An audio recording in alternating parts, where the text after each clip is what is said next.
الرحمن الرحيم مالك يوم الدين إياك نعبد وإياك نستعين اهدنا الصراط المستقيم صراط الذين أنعمت عليهم غير المغضوب عليهم ولا الضالين. صل على Muhammad wa ali Muhammad. Before we begin, I just wanted to request a short Surah Fatiha or a moment of silence. So we can begin with that. To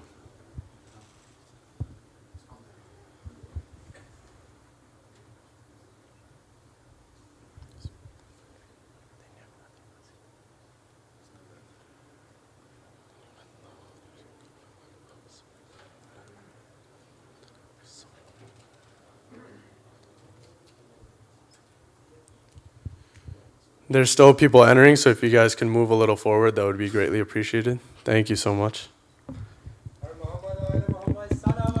Allahumma salli ala Muhammad wa ali Muhammad.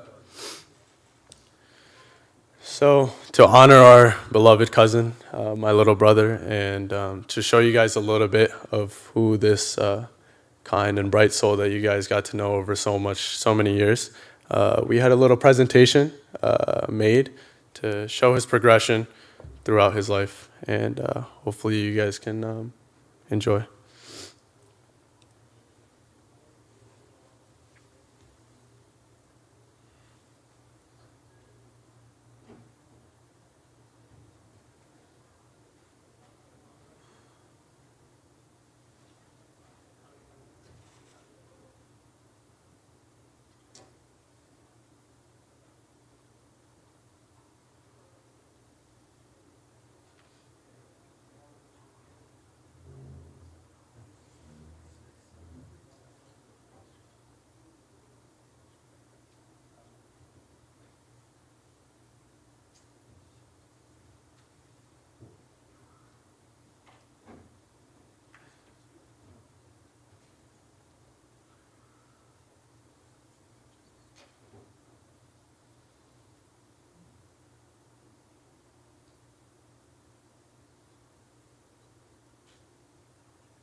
My apologies for any of the technical difficulties, but he still looks amazing in all the pictures, so you guys can definitely enjoy.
So while we watch these videos and pictures, I would like to invite Dr. Aftab Hussain, founder and current board member of Masjid-e-Ali. And Mohammad always used to tell me he was a long-time mentor and a great person of guidance for him. So, Bar Muhammad wa Ali Muhammad salawat.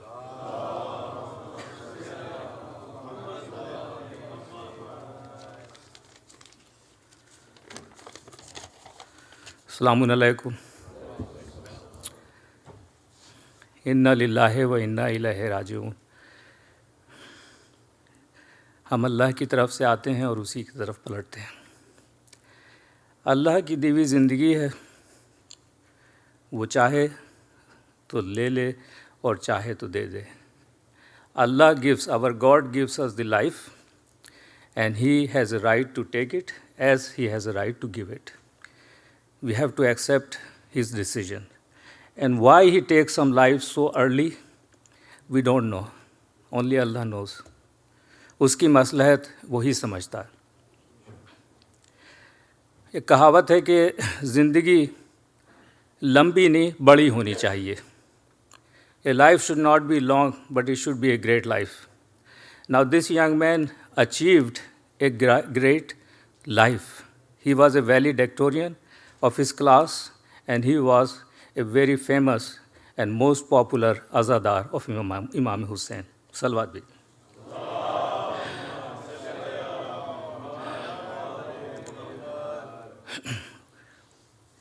You know, the dew in the night, in the morning when you see in the sunlight, it disappears, it's gone forever. But if the same dew, this drop of water, is put into ocean, it has a life forever.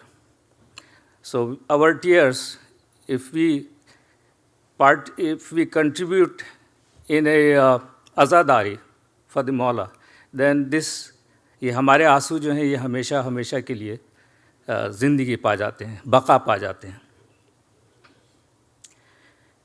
I don't know what to say to the parents of Mohammad Raza. It's really very difficult. There's really no words to soothe them, except to tell them that this young man is going to open doors of Jannat for you, for your family.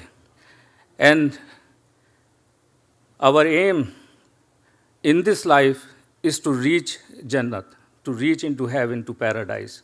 So this young man will help you achieve this important, most important goal.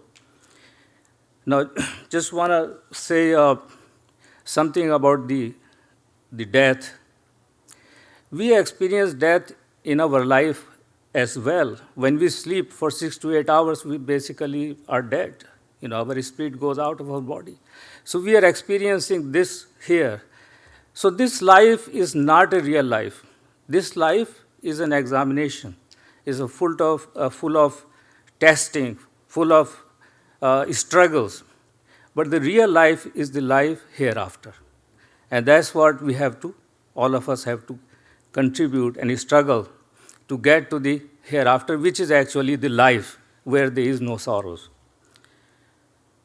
And there are many personalities in the history who have gone very early. One of them is Alexander the Great, who was only 28 years, who conquered the world. In our own history, we have Janab Sayyida, only 18 years old. Is there anybody more important than Janab Sayyida, Janab Fatima, the lady of life, the lady of the heaven? Nobody. And of course, Hazrat Ali Akbar, the son of Imam Hussain. He gave his life at the age of 18 years. Nare Salwa.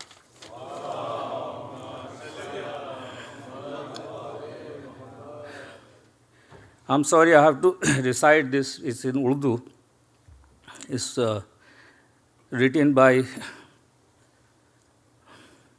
शायर अहले बैत जनाब शाहब काज़मी साहब। चंद शेर हैं मुलाज़ा के लिए। तीर आया एक आसमान से तीर आया एक आसमान से घर छूटा एक نوجوان سے گھر چھوٹا ایک نوجوان سے مرگ ناگاہ نوجوان پسر منہ سے نالا ہے اور زبان سے تیر آیا ایک آسمان سے پوچھے ماں باپ سے یہ کیسے کوئی کیسے گزرے اس امتحان سے کیسے گزرے اس امتحان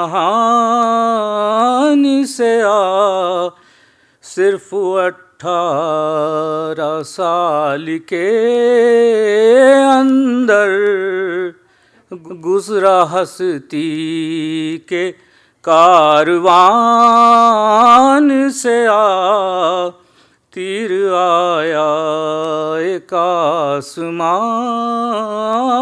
سے ماں کے ارماں پدر کے خواب تمام گر پڑے ذہن کے مچان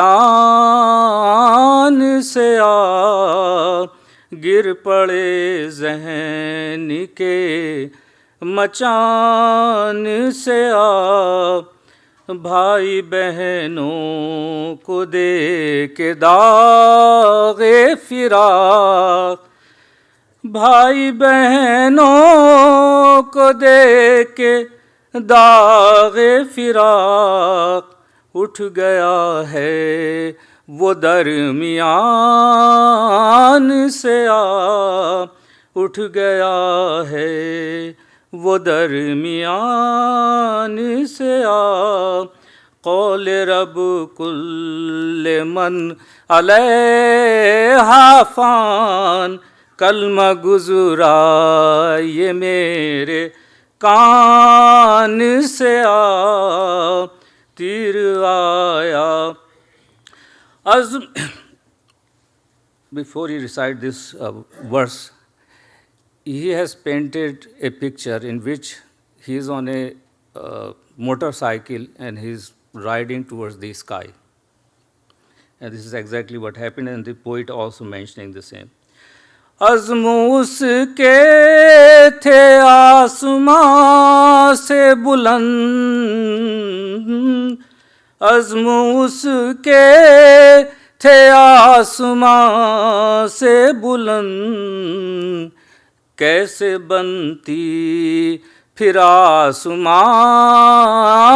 سے کیسے بنتی پھر آسمان سے اس کو کہتے تھے لوگ آغا رضا ہم ملے تھے نہ اس جوان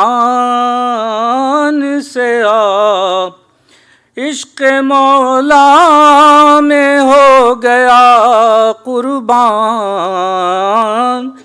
عشق مولا میں ہو گیا قربان چوں چرا بھی نہ کی زبان سے تیر آیا ہونا شیدائے اہل حق تو بھلا ہونا شیدائے اہل حق تو بھلا کون مرتا ہے اتنی شان سے کون مرتا ہے اتنی شان سے مقطع ملاحظہ کریں کچھ اسے جانتا بھی تھا نہ شہاب کچھ اسے جانتا بھی تھا نہ شہاب کیوں یوں نکلی मेरे ज़ुबान से आ तीर आया एक आसमान से आ.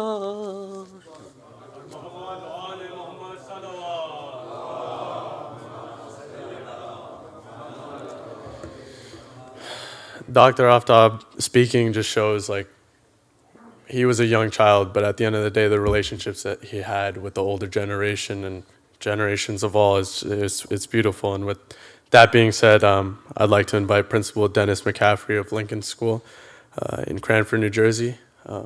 Him coming up means so much to me. The amount of times Mohammad used to mention this man in our conversation was beautiful. I would like to share really quickly, there is a website underneath right there.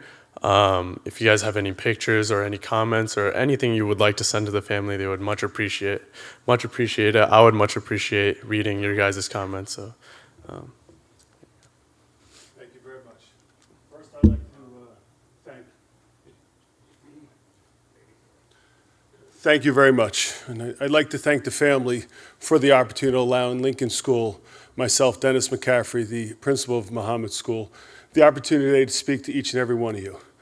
As we all know, this is extremely difficult loss for everyone in the room. And when I first heard the news, it was extremely surprising and it was awful. And I had to share the news with the staff, and every single staff member was devastated.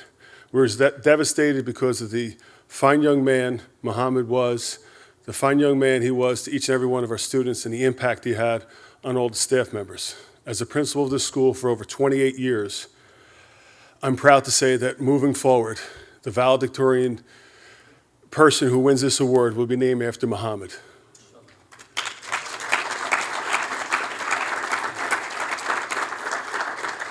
As you clap, you need to clap for each and every one of the people in this room, though, because we learned so much from Mohammad.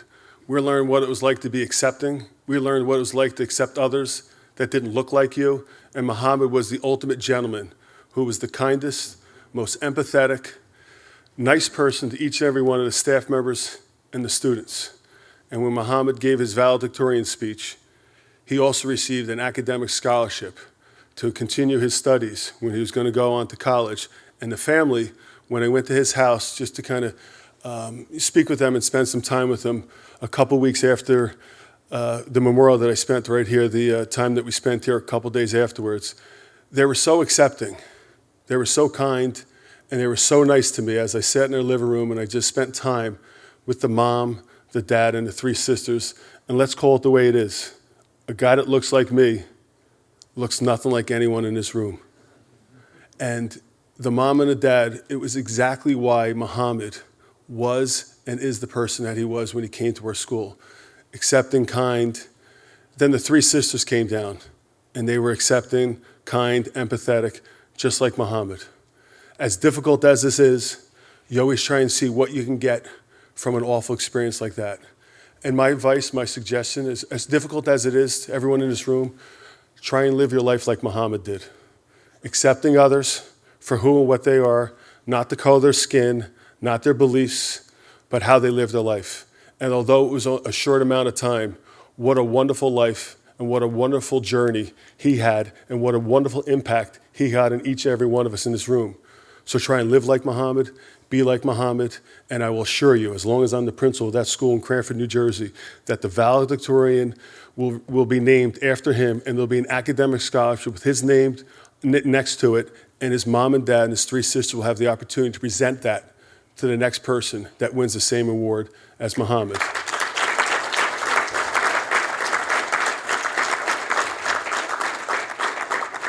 And I'd like to say a special recognition to the family for holding up as well as they have and for just being such kind, wonderful people. On behalf of Lincoln School in Cranford, we say thank you to you. I know that the staff says thank you. Someone who was very close to Mohammad, who had an incredible impact and has such an impact on so many of our students. You're going to hear from him next, and it's Mr. Patrick Nicholas, who's just a dynamic person who Mohammad just would interact with. He would eat lunch with Mr. Nicholas every day, and they'd share beliefs, and they would share different ideas. And we're just very fortunate. I know him and I are very appreciative of having us here today. So I say thank you again. And if anyone in this room, just so you know how accepting we will be at Lincoln School in Cranford, anyone in this room is certainly welcome to attend the ceremony where Muhammad's name will be recognized moving forward as the valedictorian for the class of 2023.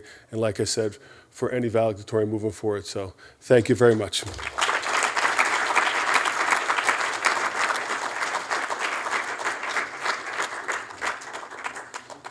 Thank you so much, Principal McCaffrey. And with that being said, I would also like to introduce Mr. Nicholas. I wanted to refer to him as Mr. Nick because that's how Mohammad used to.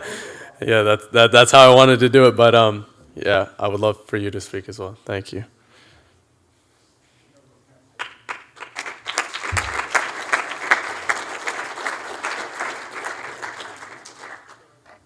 Hi, everyone.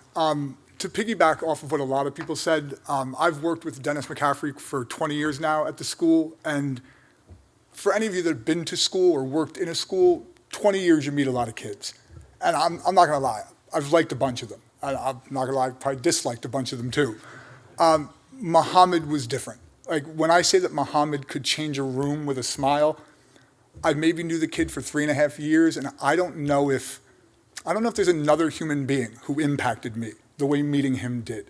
And I found that the way he spoke of his family, his sisters, even a jealousy for what they were doing and hoping he could live up to what his sisters were doing in life was unbelievable. And I think that he wasn't just a testament to his family, he was a testament to Islam daily in that school. As a staff member then, I'm not a teacher, I was more support staff, but to sit in a room and watch Muhammad as a Muslim man sit with a devout Christian, a devout Catholic, and an atheist, and he's running the conversation, and he's showing the parallels between the faiths, and something that I don't think America learns enough.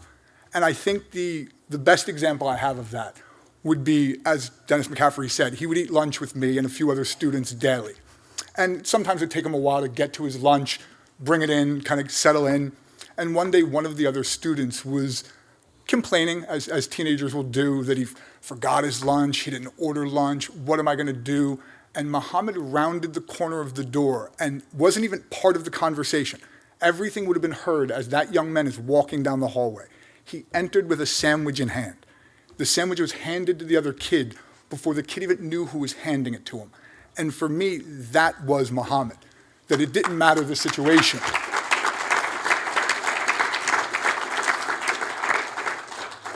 And I do believe he lived his life like that daily, at least at that school, that there was never a moment if somebody came at him with an attitude, whether it was towards what he was wearing, his faith, music he liked, he found a way to flip it. He found a way to work it into a conversation that sort of made the two of them come together on whatever the issue was. And I'm known for, in these moments, to babble incessantly, so I don't want to take too much more time up other than just saying that I'll never forget him, because I don't know if another human being touched me that way. Like it was, and we had discussed before the pandemic was over of him bringing me here to see it. He would send me videos of a traveling imam that would come here so I could see what he was talking about. Because Mo and I, in those lunch periods, often talked to things about teenagers are in pain. They're scared, they're sad, and we often talked about it. And one of the lectures he sent to me was about suffering and the importance of suffering and the deep need our species has for suffering. We would never truly enjoy a great meal if we were never hungry. We'll never truly know happiness if we've never suffered. And I think that all of us here who knew Muhammad are suffering, but because of knowing him, the suffering will make us all better people, because he was easily one of the nicest young men I have ever met. And I thank you guys for the opportunity to speak.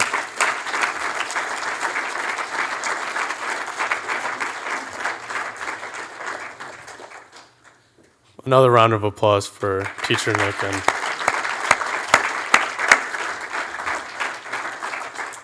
one of the main things that I learned from seeing stories from these two is there are people that you will never meet in his life that have these memories and experiences that I would have never had access to. And it's so beautiful to see that not only is he affecting me, he's affecting you guys, but he's affecting people we would never have the chance to speak to. And that's the most beautiful part about it. If you guys could also keep moving forward, I would love for other people to have the opportunity to enter.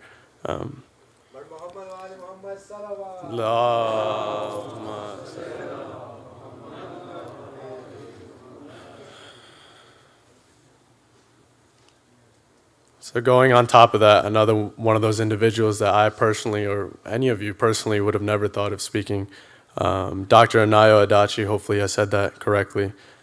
He's a board-certified cranio-maxillofacial surgeon. Mohammad was a client of his, and I'd love for him to come up here and speak to him.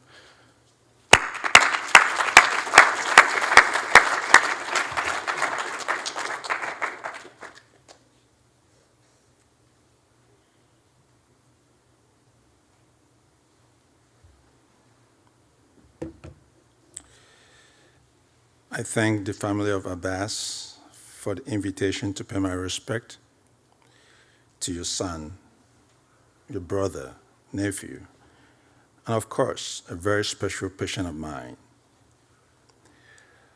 I'm a cranio-maxillofacial surgeon, associate professor of surgery at Rutgers. I specialize in surgical treatment of patients with congenital facial deformities. I had the privilege of being Mohammad Abbas' surgeon. I met him about 3 to 4 years ago in my office for orthodontic surgery consultation. He was one of my most pleasant patients, and always beaming with a warm, genuine smile on each visit.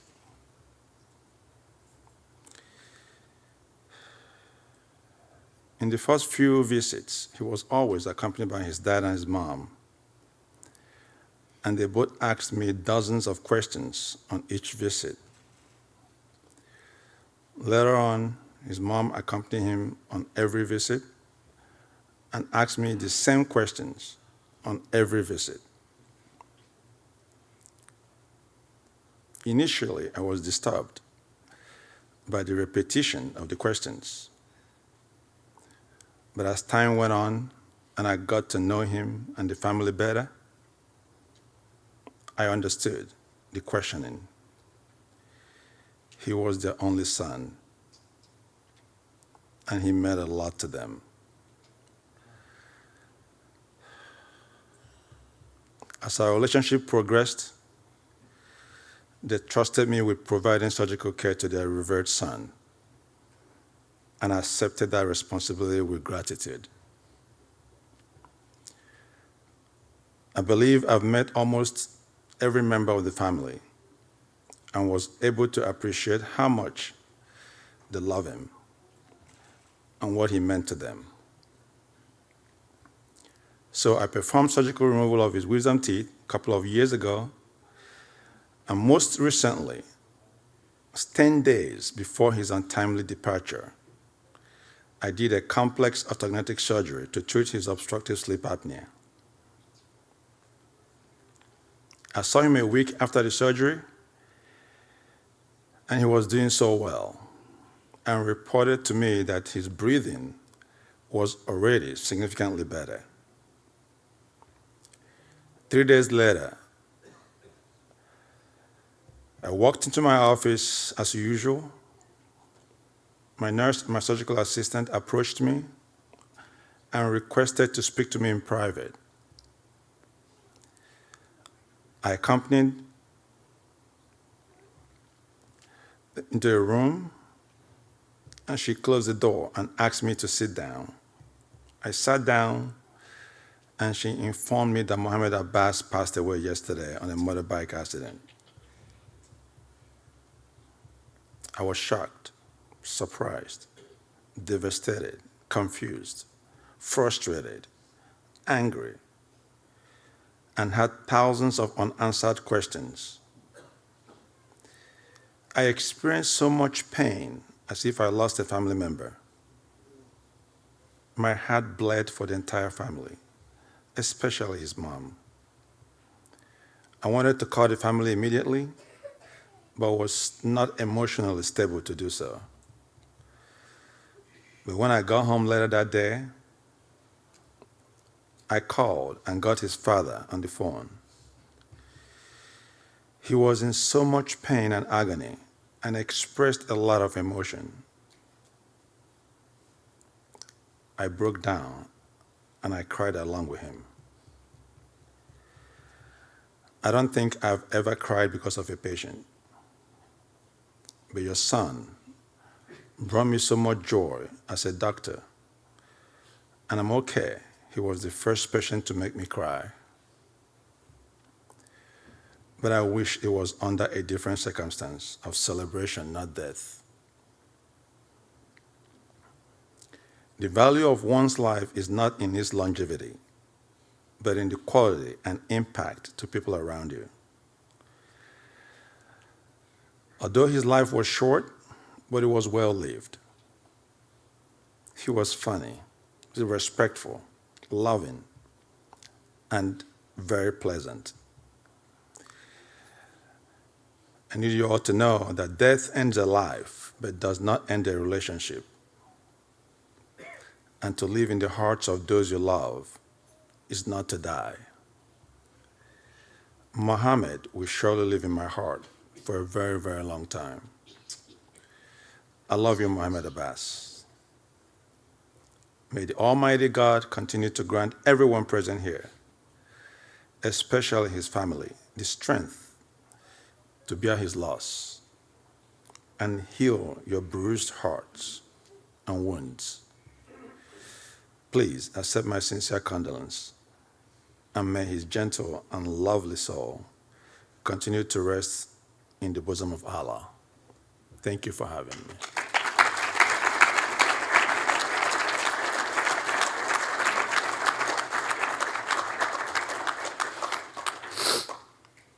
Thank you, Doctor, for your kind words. Like I said, Mohammad used to speak to us about every single person he met. And Doctor, I know he told me that he had a text message connection with you. And that's, you never hear that, almost never, that a person of that sort of status, having a connection right there and then, hey, I need a certain help with my mouth. Hey, I'm feeling this, I'm feeling that. Usually you got to call the office, but Doctor gave him his number, and I feel like that's absolutely beautiful. At the same time, the doctor also mentioned family, and I wanted you guys to look around each other and see all the younger members of the audience or anyone that's younger. Muhammad to us was the baby of the family. Every time an event would happen, he was the individual that we looked around and said, hey, this is the kid, And with that being said, now I would like to invite one of our cousins, one of his best friends, the person he looked up to so much, Basit Hussain. Bar Muhammad wa Ali Muhammad salawat.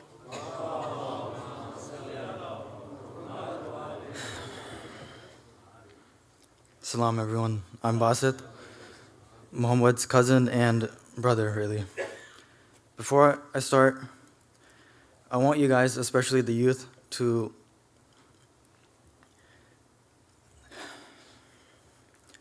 just look amongst yourself, and think of your best friend or your younger brother and picture yourself being in this position, giving a speech at this age. It's practically impossible to even think about because it's just way too early. But the crazy part is that it actually did happen. And so I've been told to give a speech since the week it happened, but it's what can you even say, You know someone your entire life, you become so close and attached to them, to the point where we were, as grown kids, still having sleepovers practically every month, doing everything together, advancing in life together, all for it to end one night.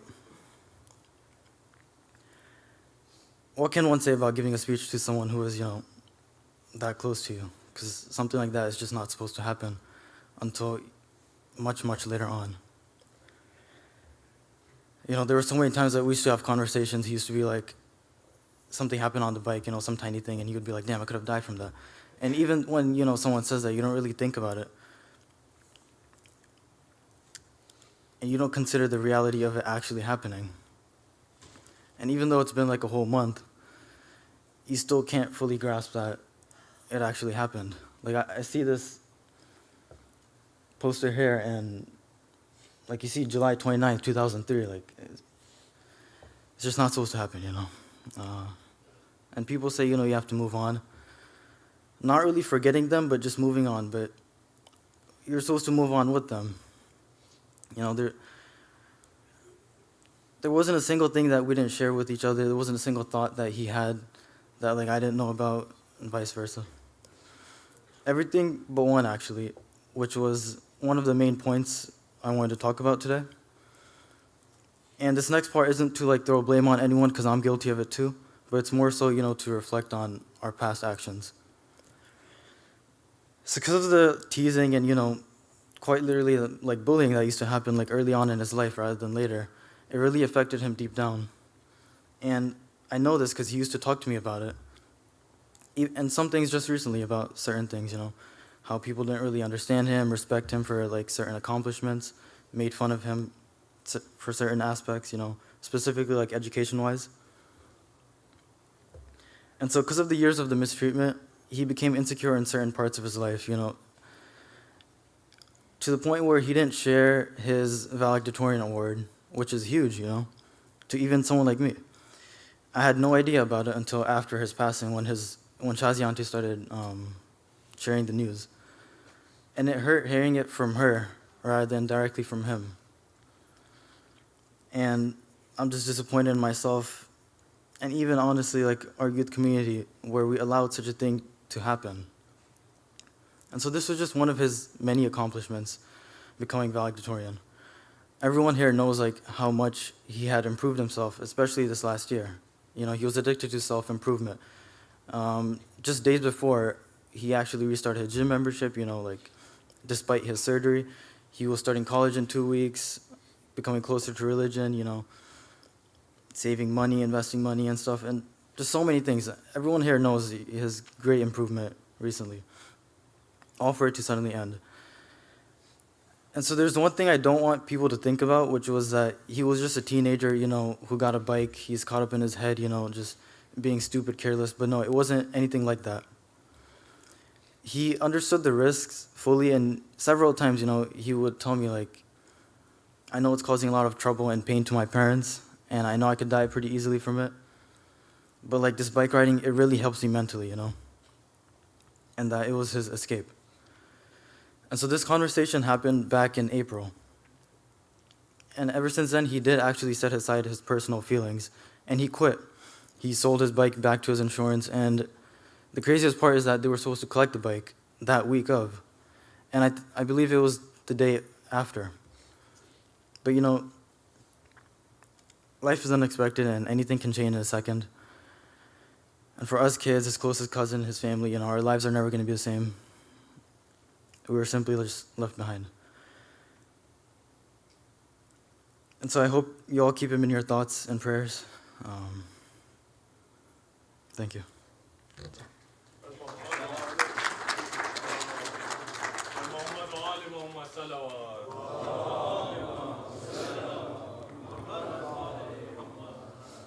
Thank you, Basit.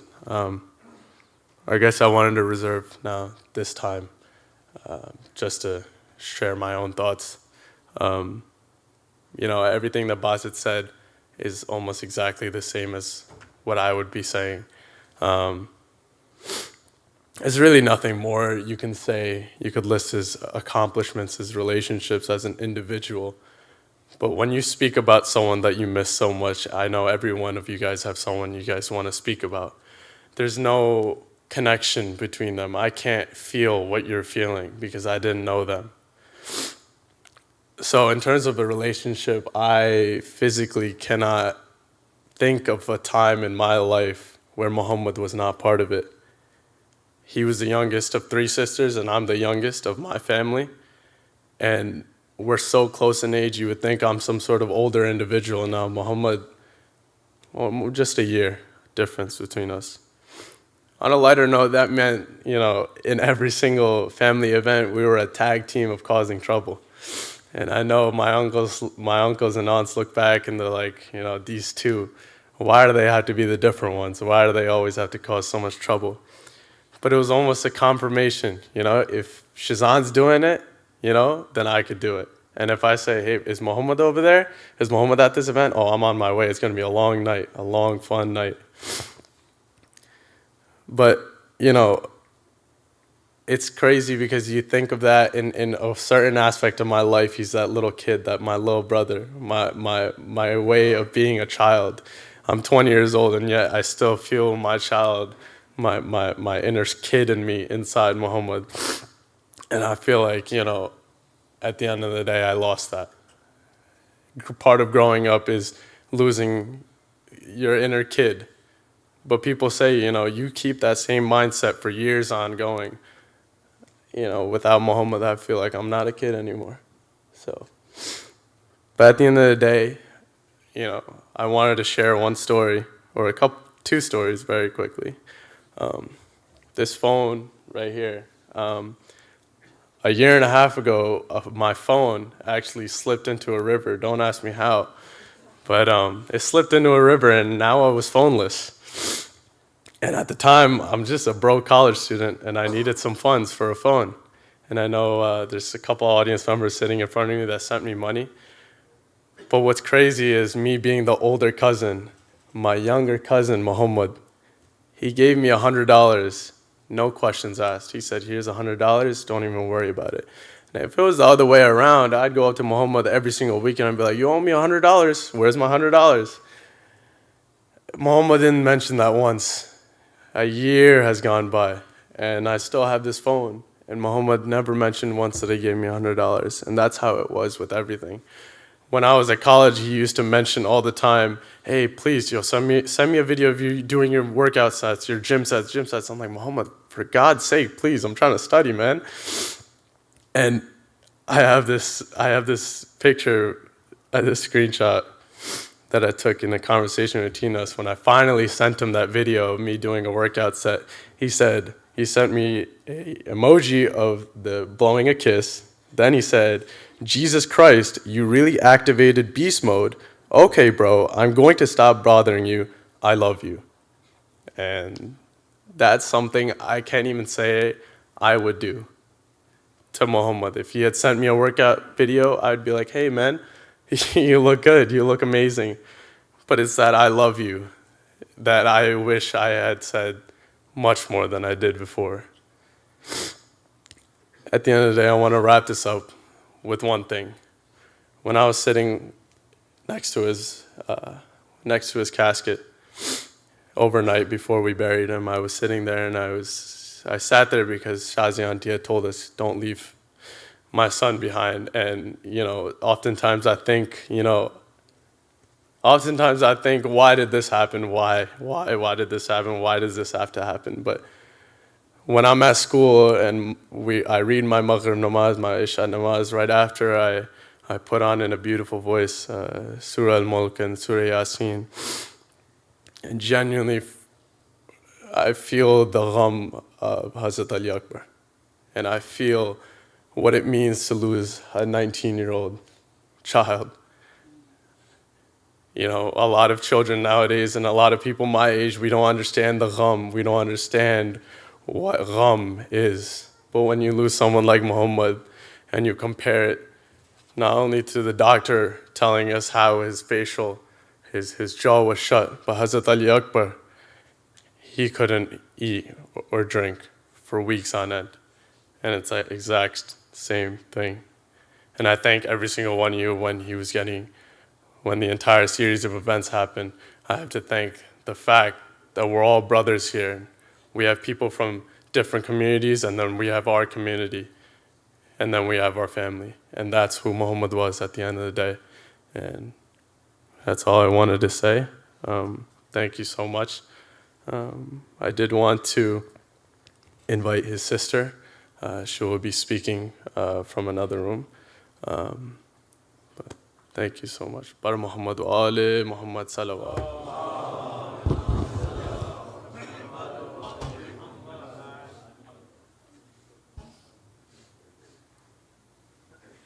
Assalamu alaikum, everyone. My name is Insia, and I'm Mohammad Raza's older sister.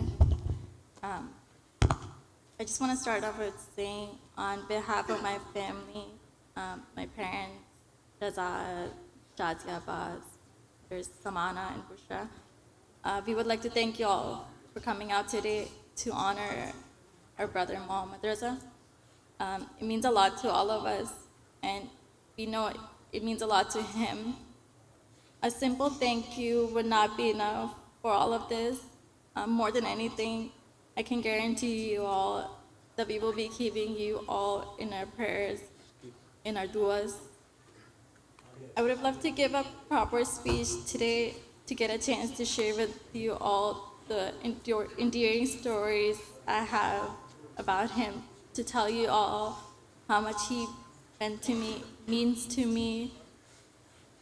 But really, words escape me as I try to speak here today. There's so much to share, there's so much to say, 19 years worth of memories. I just don't have the patience and don't have the time to really say everything. But I do want to say, Muhammad Raza was no ordinary brother. What we had was something special, something really rare. He had a different bond with all of us. He was the youngest, the baby of the family, the ladla. My parents' life revolved around him, and we never complained. He was all of our ladla, especially my mom's. For me, he was not just my younger brother, but he was my best friend, my kid. I would have done anything for him. He knew this. I hope he knew it. He would come to me for guidance, come to share stories with me. The moments I had with him were really special. He made me laugh, and he loved us all so much. I had some really good memories of him, some really good moments of him. More than anything, I love everything about him. But what I really especially loved was his very big heart. I'm sure all of you know this, but he had a very big heart. I shared this story previously, but I would like to share it again. This would have been about 2 years ago. He used to work at Menlo Mall, but his very first job. He was so happy, he was so proud. But basically, my sisters and I and my mom, we would alternate going to pick him up and drop him off. So every time I would go, he would come into the car, and before he even got in, he would just start off with his stories. So one day he came and I picked him up, and he said to me, "I did something really good today. I feel so proud." And I said to him, "What happened? What did you do?" So basically, what had happened was he was at the mall leaving his shift, and while he was walking towards the exit, he saw a dad and a son. And basically, they were having a conversation, and the kid wanted something, and the dad couldn't get it for him. So Mohammad, being behind them, observed the whole situation, and basically he said to me, "I was feeling so bad, I didn't know what to do." And before he could really make up his mind, the dad and the kid walked away. And then it occurred to him, like, no, I need to do something. So he went into the store, and having remembered what the kid wanted, he got it for him, went after the dad and just handed it to him and just walked away. He came to me in the car and he said, "I feel so proud. I feel so happy. I couldn't believe that this was a real moment." And I truly remember thinking, "I'm so proud of you, kid." He would have been 16 at the time, not even that old, had a basic job. But that is just one example of his very, very big heart. I'm sure all of you here have good memories of him, and I'm sure all of you remember him as a kid with really great personality. I wish I could share all other stories with you. I just don't have it in me. But I just, again, want to thank you all for being with us today and just remembering him and coming out. Really appreciate it.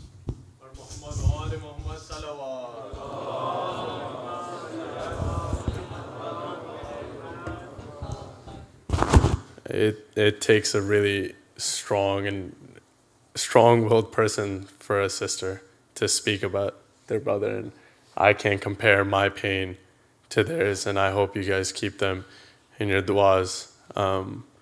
I did want to, for a final remark, invite Anwar Abbas, my uncle.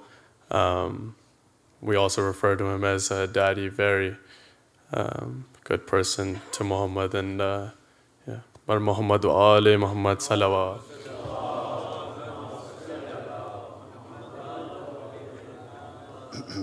Assalamu alaikum wa rahmatullah. Basically, I'm here to,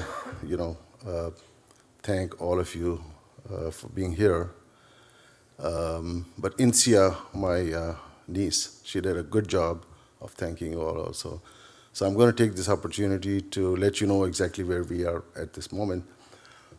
This is, I think, the conclusion of the first part of this service, where we talked about Mohammad, Raza, my beloved nephew. I can talk a lot about him, but time is obviously limited. So the first part of this the first part of the service is now finished. We are finished talking about Muhammad Raza. Now we start the requiem and lamentations and a sermon about our Prophet's grandson, okay? And so we have a grief, we have sadness, but as someone said that, if a drop of dew is dropped into the ocean, so that lives forever, okay? So here's my point is that our grief, okay, what we do actually in our, Majlis, so to speak, which is going to start now, is that we take our sadness, our grief, our sorrow, and we put it into that great ocean of sorrow and sadness, that what we call is tragedy of Karbala. And that's what we are going to start right now. So it will start with the lamentations, okay, requiem, and what have you. So in conclusion, I would like to thank each and every one of you of coming out here. And it's a great tragedy, obviously, for my family, especially for my brother Mudassar and his wife Shazia, and the three sisters, obviously. And the outpouring of support that we got from you guys, from the community, from the people at the school he attended, and from the place of work that he worked, that outpouring of support has been of tremendous help to all of us. My brother, I know, Mudassir, he's a strong person. He has nerves of steel. But Muhammad Raza's mother, she's, I don't know how she's going to cope with this through the years, ahead of her. But the only thing I can say, I advise her that, the sorrow of our grandson of our Prophet, the tragedy of Karbala, there are examples, if we put those in front of us, it can give us some solace and some comfort. So I would request each one of you to please remember the family in your prayers so that we can get enough patience to go through this terrible times. Thank you so much indeed. Thank you.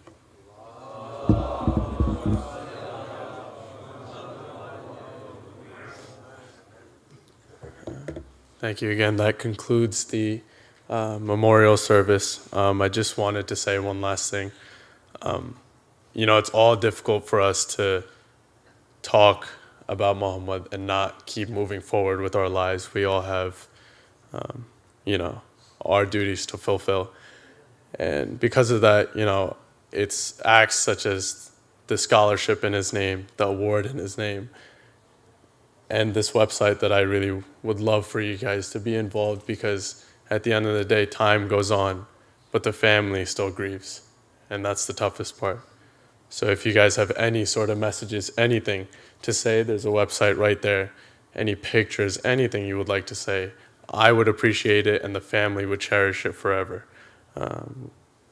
So thank you so much. And I would like to invite Anwar Abbas one more time to begin the Majlis for a hadith qissa. Par Mohammad wa ali Mohammad salawat.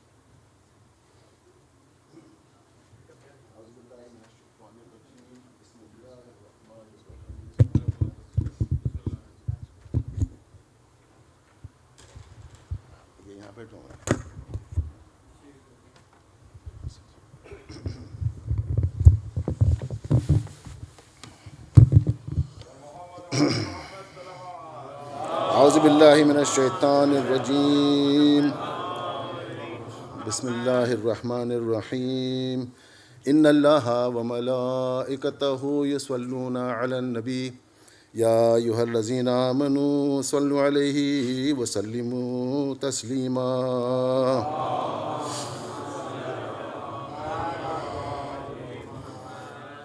بسم الله الرحمن الرحيم عن فاطمة الزهراء عليه السلام بنت رسول الله صلى الله عليه وآله قال سمعت فاطمة أنها قالت دخل علي أبي رسول الله في بعض الأيام فقال السلام عليك يا فاطمة فقلت عليك السلام قال إني أجد في بدني ضعفا فقلت له أعوذك بالله يا أبتاه من الضعف فقال يا فاطمة ائتيني بالكساء اليماني فغطيني به فآتيته بالكساء اليماني فغطيته به وسرت أنظر إليه إذا وجهه يتلألأ كأنه البدر في ليلة تمامه وكماله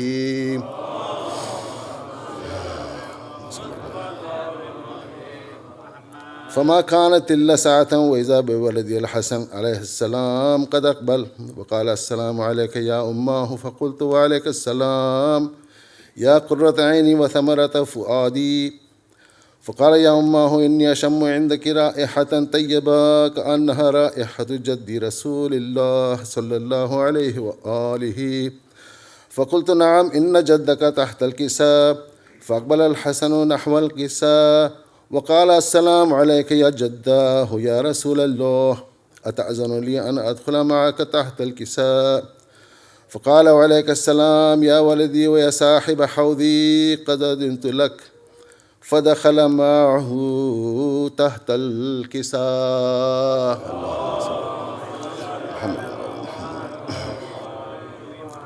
فما كانت إلا ساعة وإذا بولدي الحسين عليه السلام قد أقبل وقال السلام عليك يا أمه فقلت وعليك السلام يا قرة عيني وثمرة فؤادي فقال لي يا أمه إني أشم عندك رائحة طيبة كأنها رائحة جدي رسول الله فقلت نعم إن جدك وأخاك تحت الكساء فدنا الحسين نحو الكساء وقال السلام عليك يا جداه السلام عليك يا من اختاره الله أتأذن لي أن أكون معكما تحت الكساء فقال وعليك السلام يا ولدي ويا شافع أمتي قد أذنت لك فدخل معهما تحت الكساء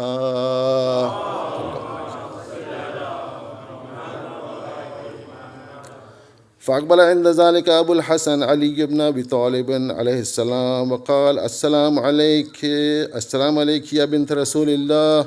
فقلت: وعليك السلام يا أبا الحسن ويا أمير المؤمنين. فقال: يا فاطمة إني أشم عندك رائحة طيبة كأنها رائحة أخي وابن عمي رسول الله.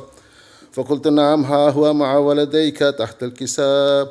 فأقبل علي عليه السلام نحو الكساء وقال: السلام عليك يا رسول الله، أتأذن لي أن أكون معكم تحت الكساء؟ قال: وعليك السلام يا أخي ويا وسيي وخليفتي وصاحب لوائي، قد أذنت لك. فدخل علي عليه السلام تحت الكساء، ثم آتيت نحو الكساء وقلت: السلام عليك يا أبتاه يا رسول الله، أتأذن لي أن أكون معكم تحت الكساء؟ قال: وعليك السلام يا بنتي ويا بدعتي، قد أذنت لك. فدخلت تحت الكساء.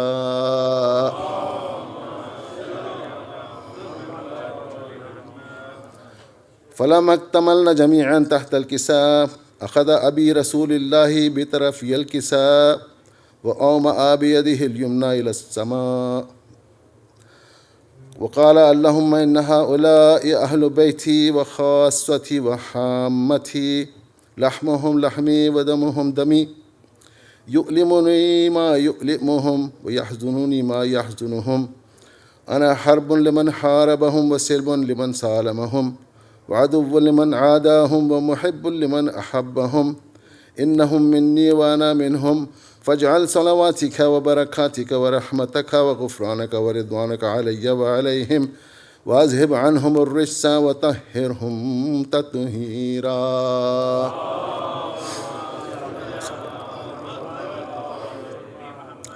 فقال الله عز وجل: يا ملائكتي وسكان سماواتي، إني ما خلقت سماء مبنية ولا أرضا مضحية ولا قمرا منيرا ولا شمسا مضيئة ولا فلكا يدور ولا بحر يجري ولا فلكا يسري إلا في محبة هؤلاء الخمسة الذين هم تحت الكساء.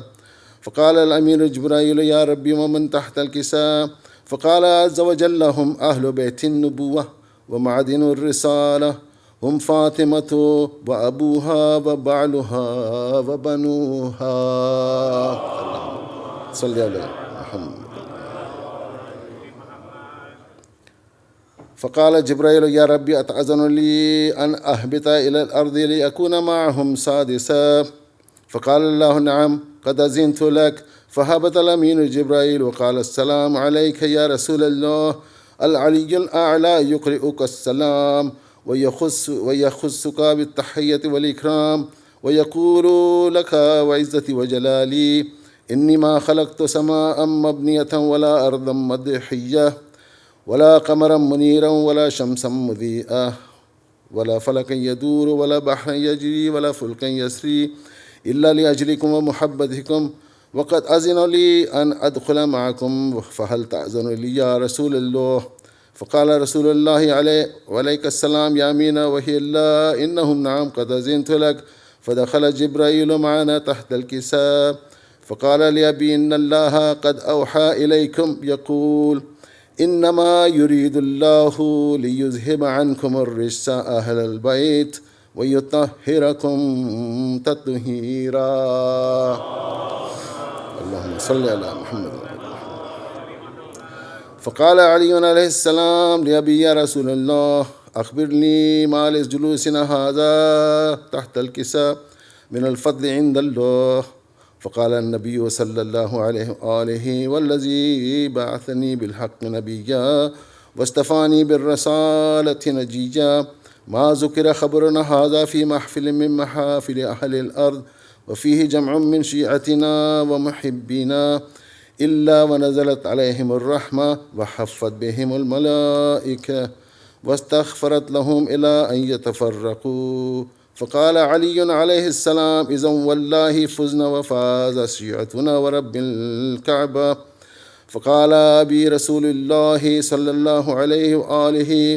يا علي والذي بعثني بالحق نبيا واصطفاني بالرسالة نجيا ما ذكر خبرنا هذا في محفل من محافل أهل الأرض وفيه جمع من شيعتنا ومحبينا وفيهم مهموم إلا وفرج الله همه ولا تعلم حاجة إلا وقضى الله حاجته. فقال علي عليه السلام إذا والله فزنا وسعدنا وكذلك شيعتنا فازوا وسعدوا في الدنيا والآخرة ورب الكعبة.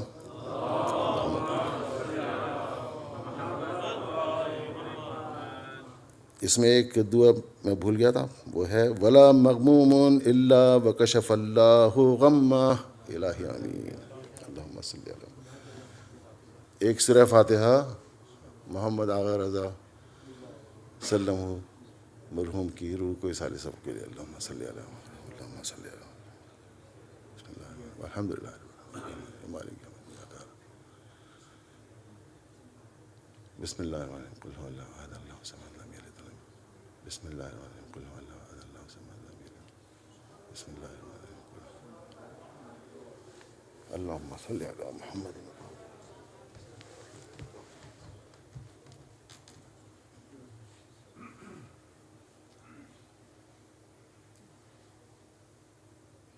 محمد وآل محمد صلوات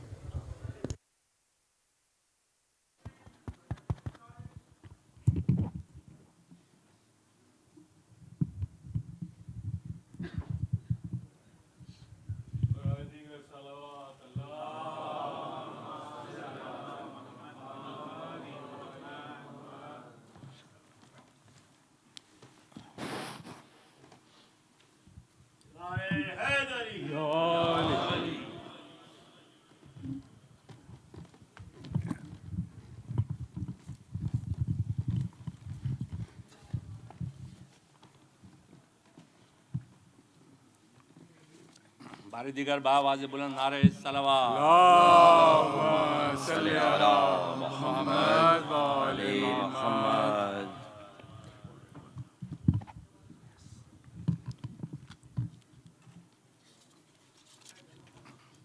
برائے دیگر صلوات اللہم صلی علی محمد وآل محمد. ایک اور بلند ترین صلوات اللہم صلی علی محمد وآل محمد.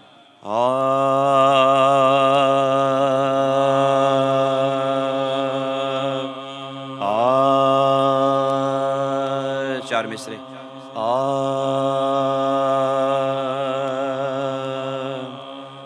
تو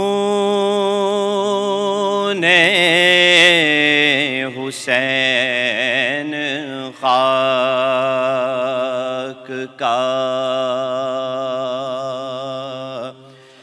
رتبہ بڑھا دیا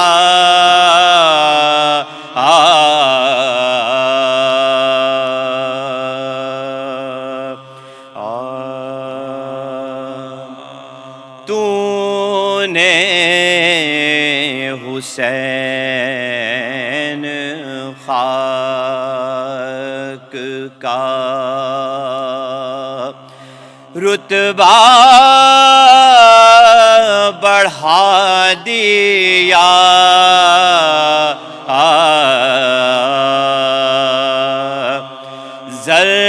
ذرات کربلا کا مقدر جگا دیا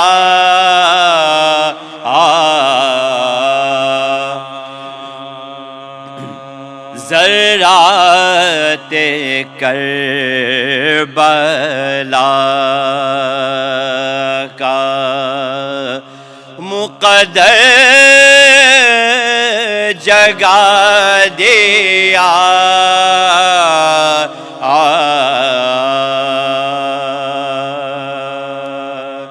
قدموں نے تیرے دشت کو معراج بخش دے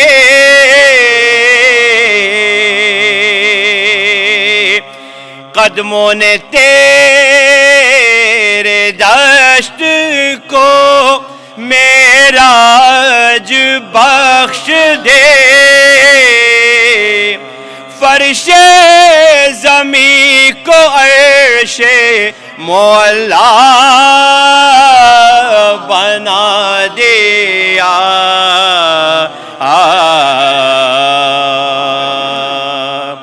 تو نے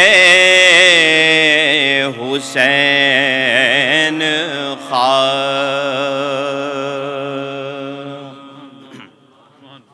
ایک بلند ترین اللہم صلی علی محمد و آل محمد.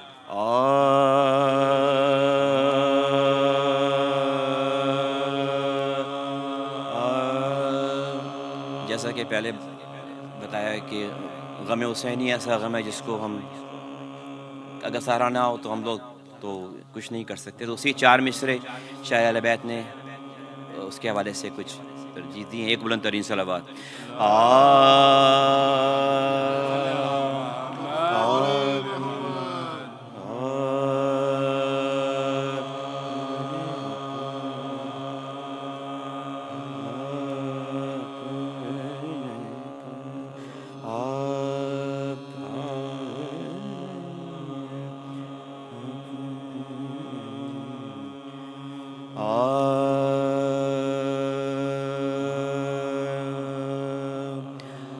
اپنے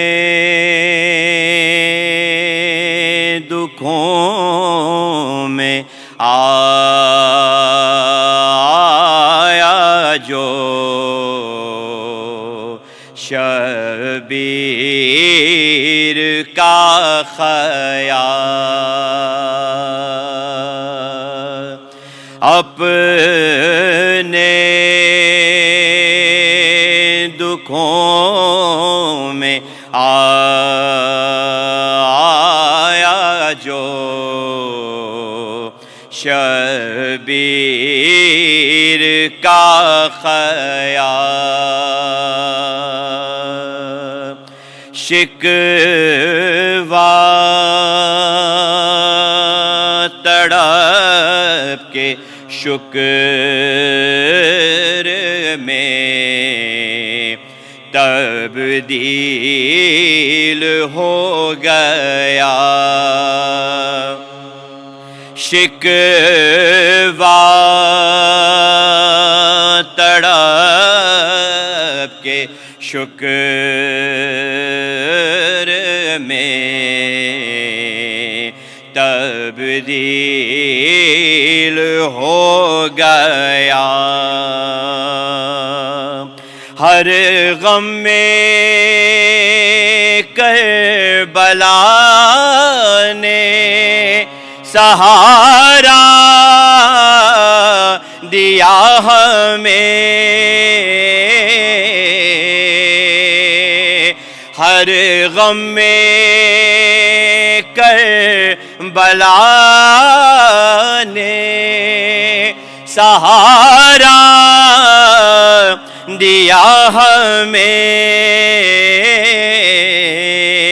ہر غم غم حسین میں تحلیل ہو گیا ہر غم میں کربلا نے سہارا دیا ہمیں ہر غم غم حسین میں تحلیل ہو گیا اپنے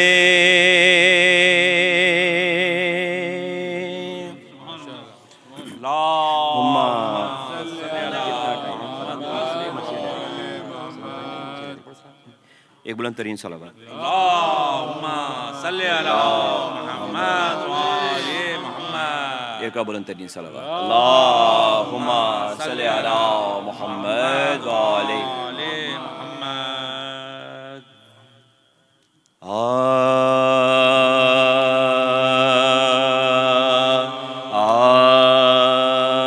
جناب موئی فاضلی کی کلام میں سے چند شعر.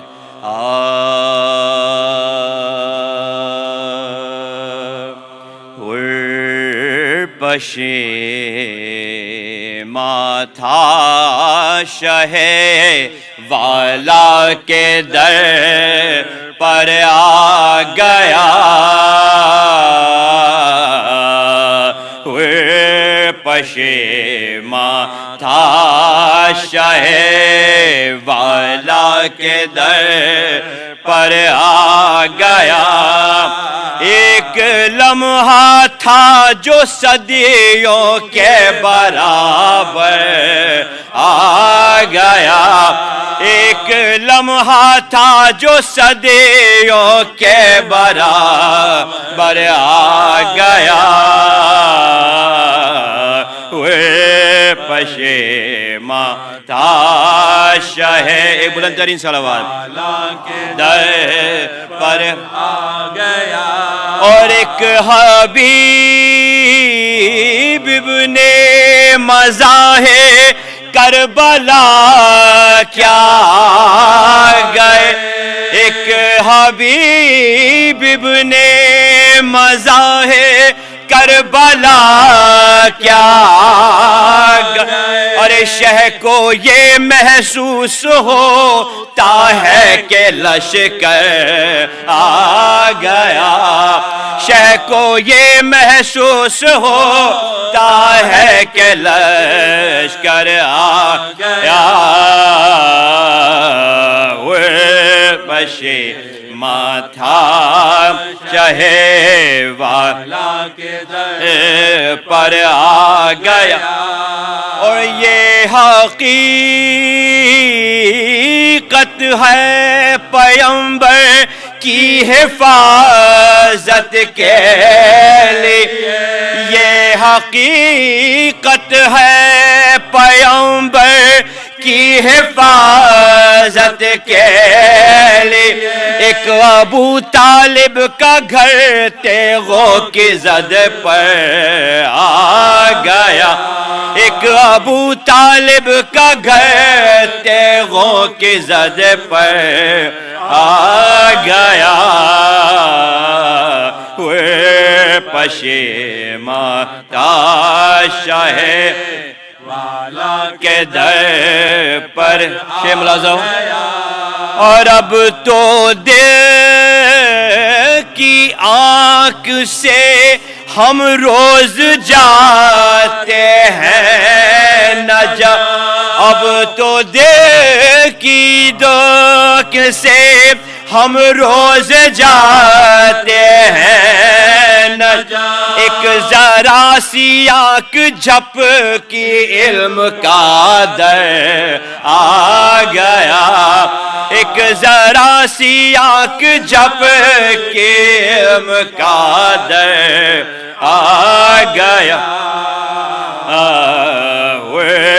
پشیماں ایک بلند ترین صلوات والا کے در پر آ گیا.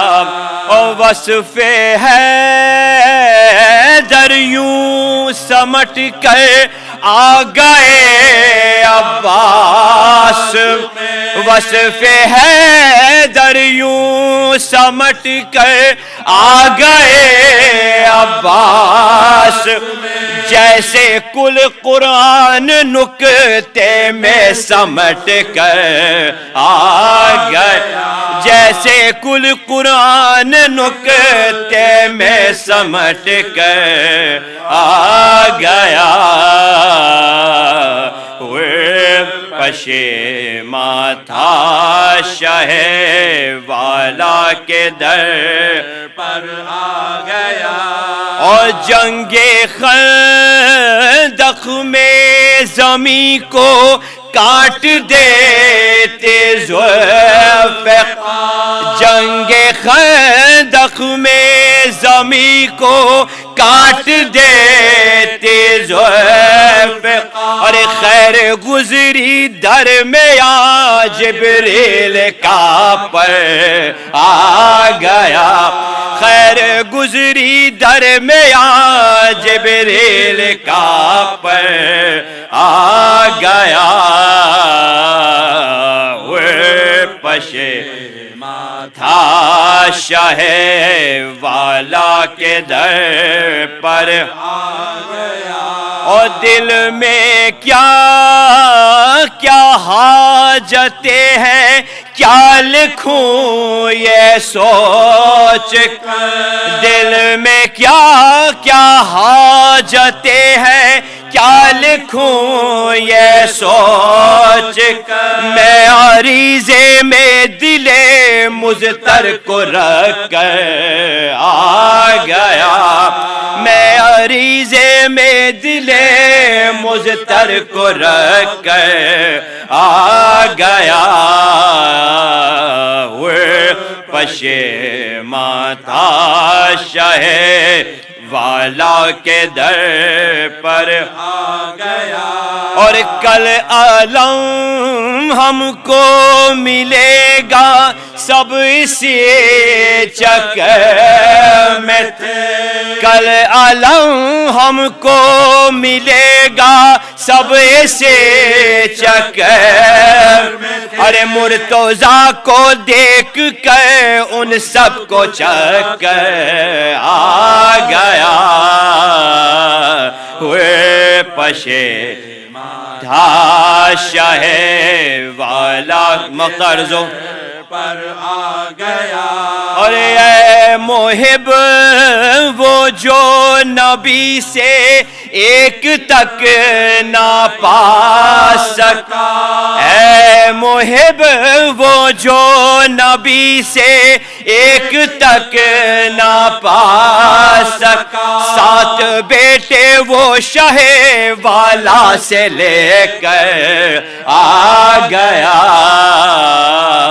ہوئے پشیماں تھا شاہ والا کے در پر آ گیا، ایک لمحہ تھا جو صدیوں کے برابر آ گیا، ہوئے پشیماں تھا شاہ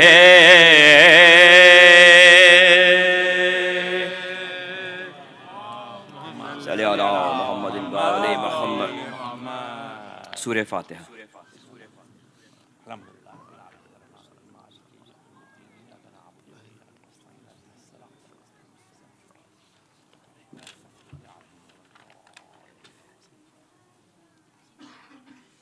مرثیہ کی چند شعر اہل خانہ کی فرمائش تھی کہ جناب علی اکبر کی احوال سے مرثیہ کی چند شعر، ایک بلند ترین صلوات۔ اللہم صلی علی محمد وآل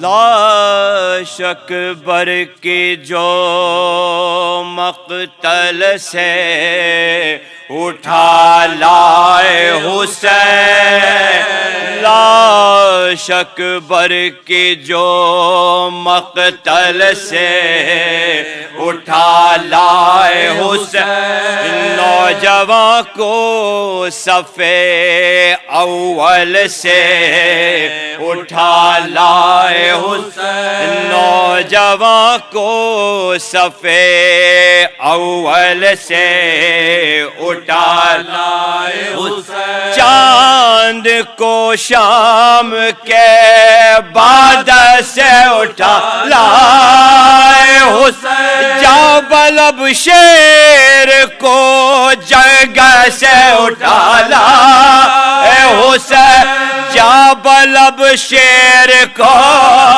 جنگل سے اٹھا لائے حسین جاں بلب شیر کو جنگل سے اٹھا لائے حسین دے صدا لاشے پسران کے لے جا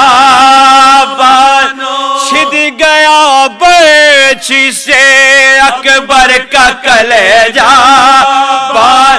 چھد گیا برچھی سے اکبر کا کلیجہ بانو چھد گیا برچھی سے اکبر کا کلیجہ بانو دیکھ لے آخری دیدار پسر مرتا ہے سامنے آنکھوں کے یہ نور نظر مرتا ہے اب کوئی دم میں تیرا رشک قمر مرتا منہ سے باہر ہے زباں تشنا جگر مرتا منہ سے باہر ہے زباں تشنا جگر مرتا ہے دم ہے سینے میں رکا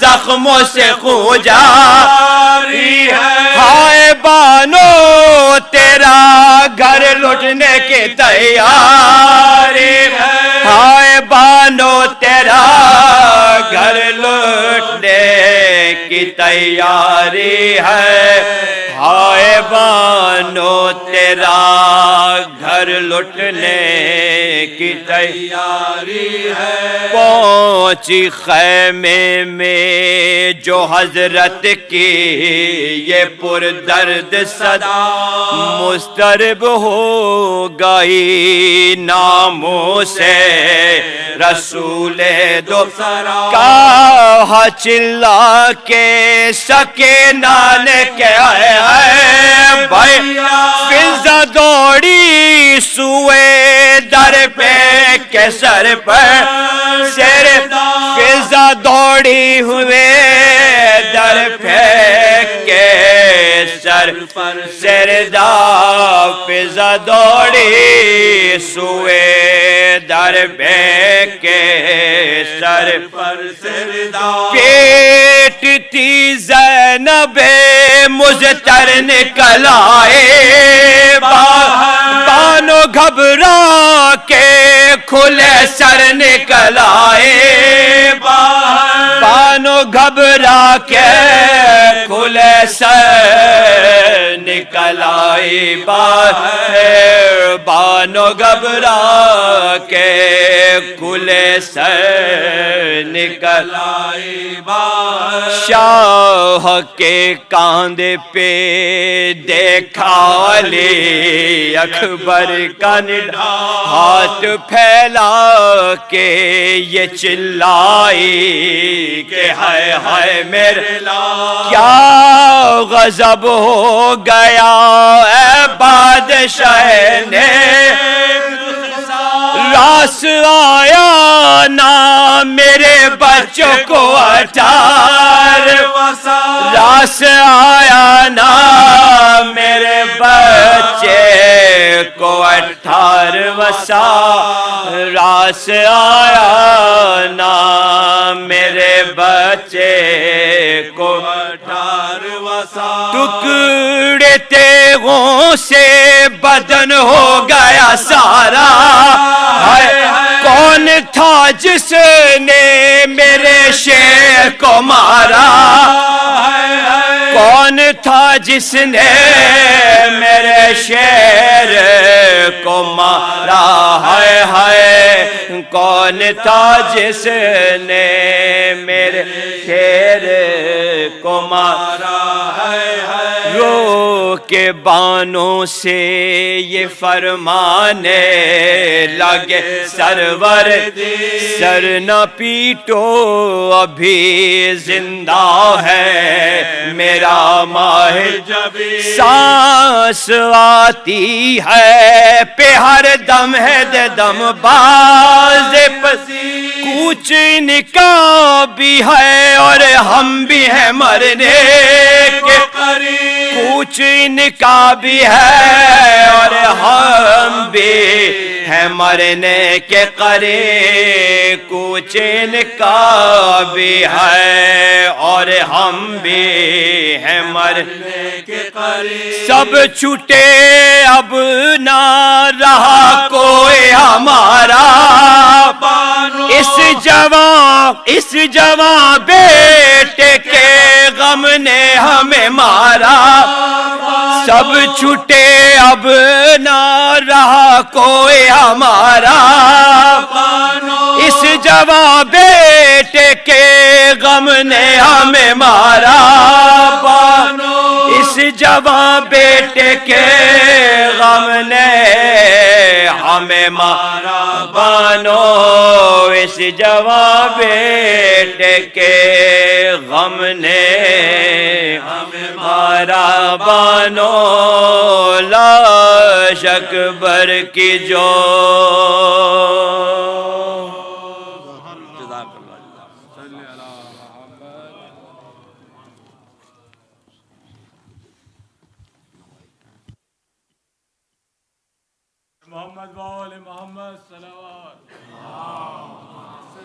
Now I'd like to request humbly Sheikh Abdul Jalil to continue the Majlis. But Muhammad wa ali Muhammad ba'awaz buland salawat.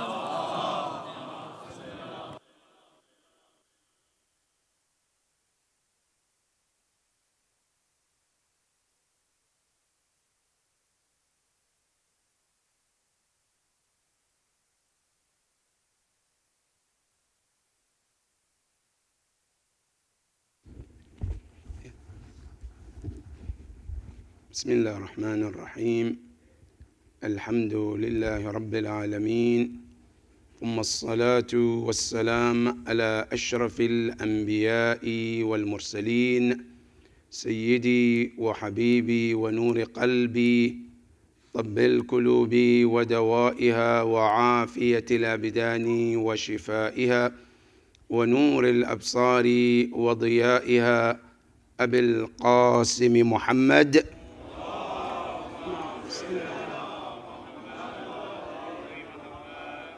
وعلى أهل بيته الطيبين الطاهرين المعصومين الهاديين الذين أذهب الله عنهم الرجس وطهرهم تطهيرا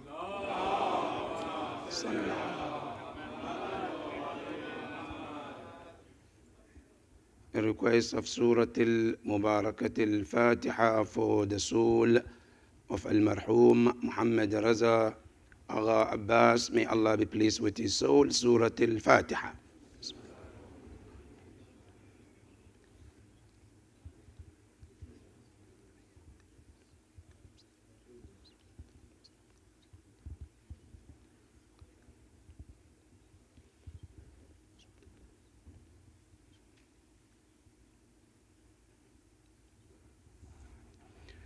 And also remembering your marhumin and marhumat, may Allah be pleased with all of them. Surah Al-Fatiha. Bismillah ar-Rahman ar-Rahim.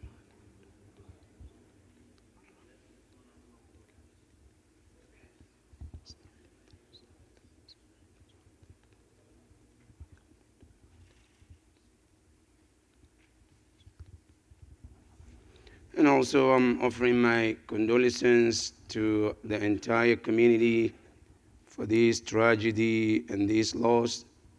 Especially my condolences goes to the entire family of Al-Marhum Mohammad Raza, especially the father and the mother, and also the sisters. And may the Almighty Allah subhanahu wa ta'ala make it easy for you in this difficult time. And may Allah subhanahu wa ta'ala grant you the greatest reward in these tests and in these difficult times, inshallah. Sallu ala Muhammad wa ali Muhammad.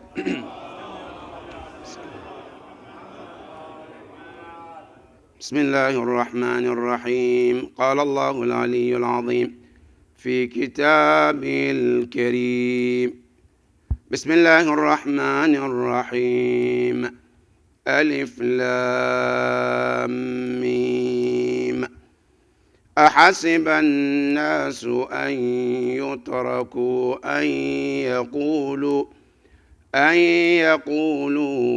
آمنا وهم لا يفتنون ولقد فتنا الذين من قبلكم فليعلمن الله الذين صدقوا وليعلمن الكاذبين صدق الله العلي العظيم.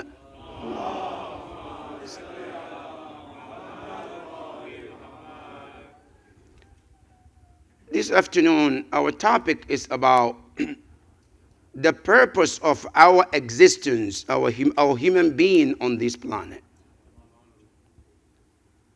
When we look in our lives as a human being, maybe some of us have ever asked this question. Any human being, at some point, one important question has to ring in your mind, whether you like it or not. It's a must for everyone. And that question is, why do I live on this earth? What is the purpose of this life? Am I here to live, eat, drink, die, and that's it?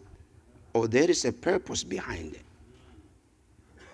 This question is very important. And this question is so important that depending on the answer you found, it shapes your life, either one direction or the other. However, our Imam Amir al-Mu'mineen, salamullahi alayhi,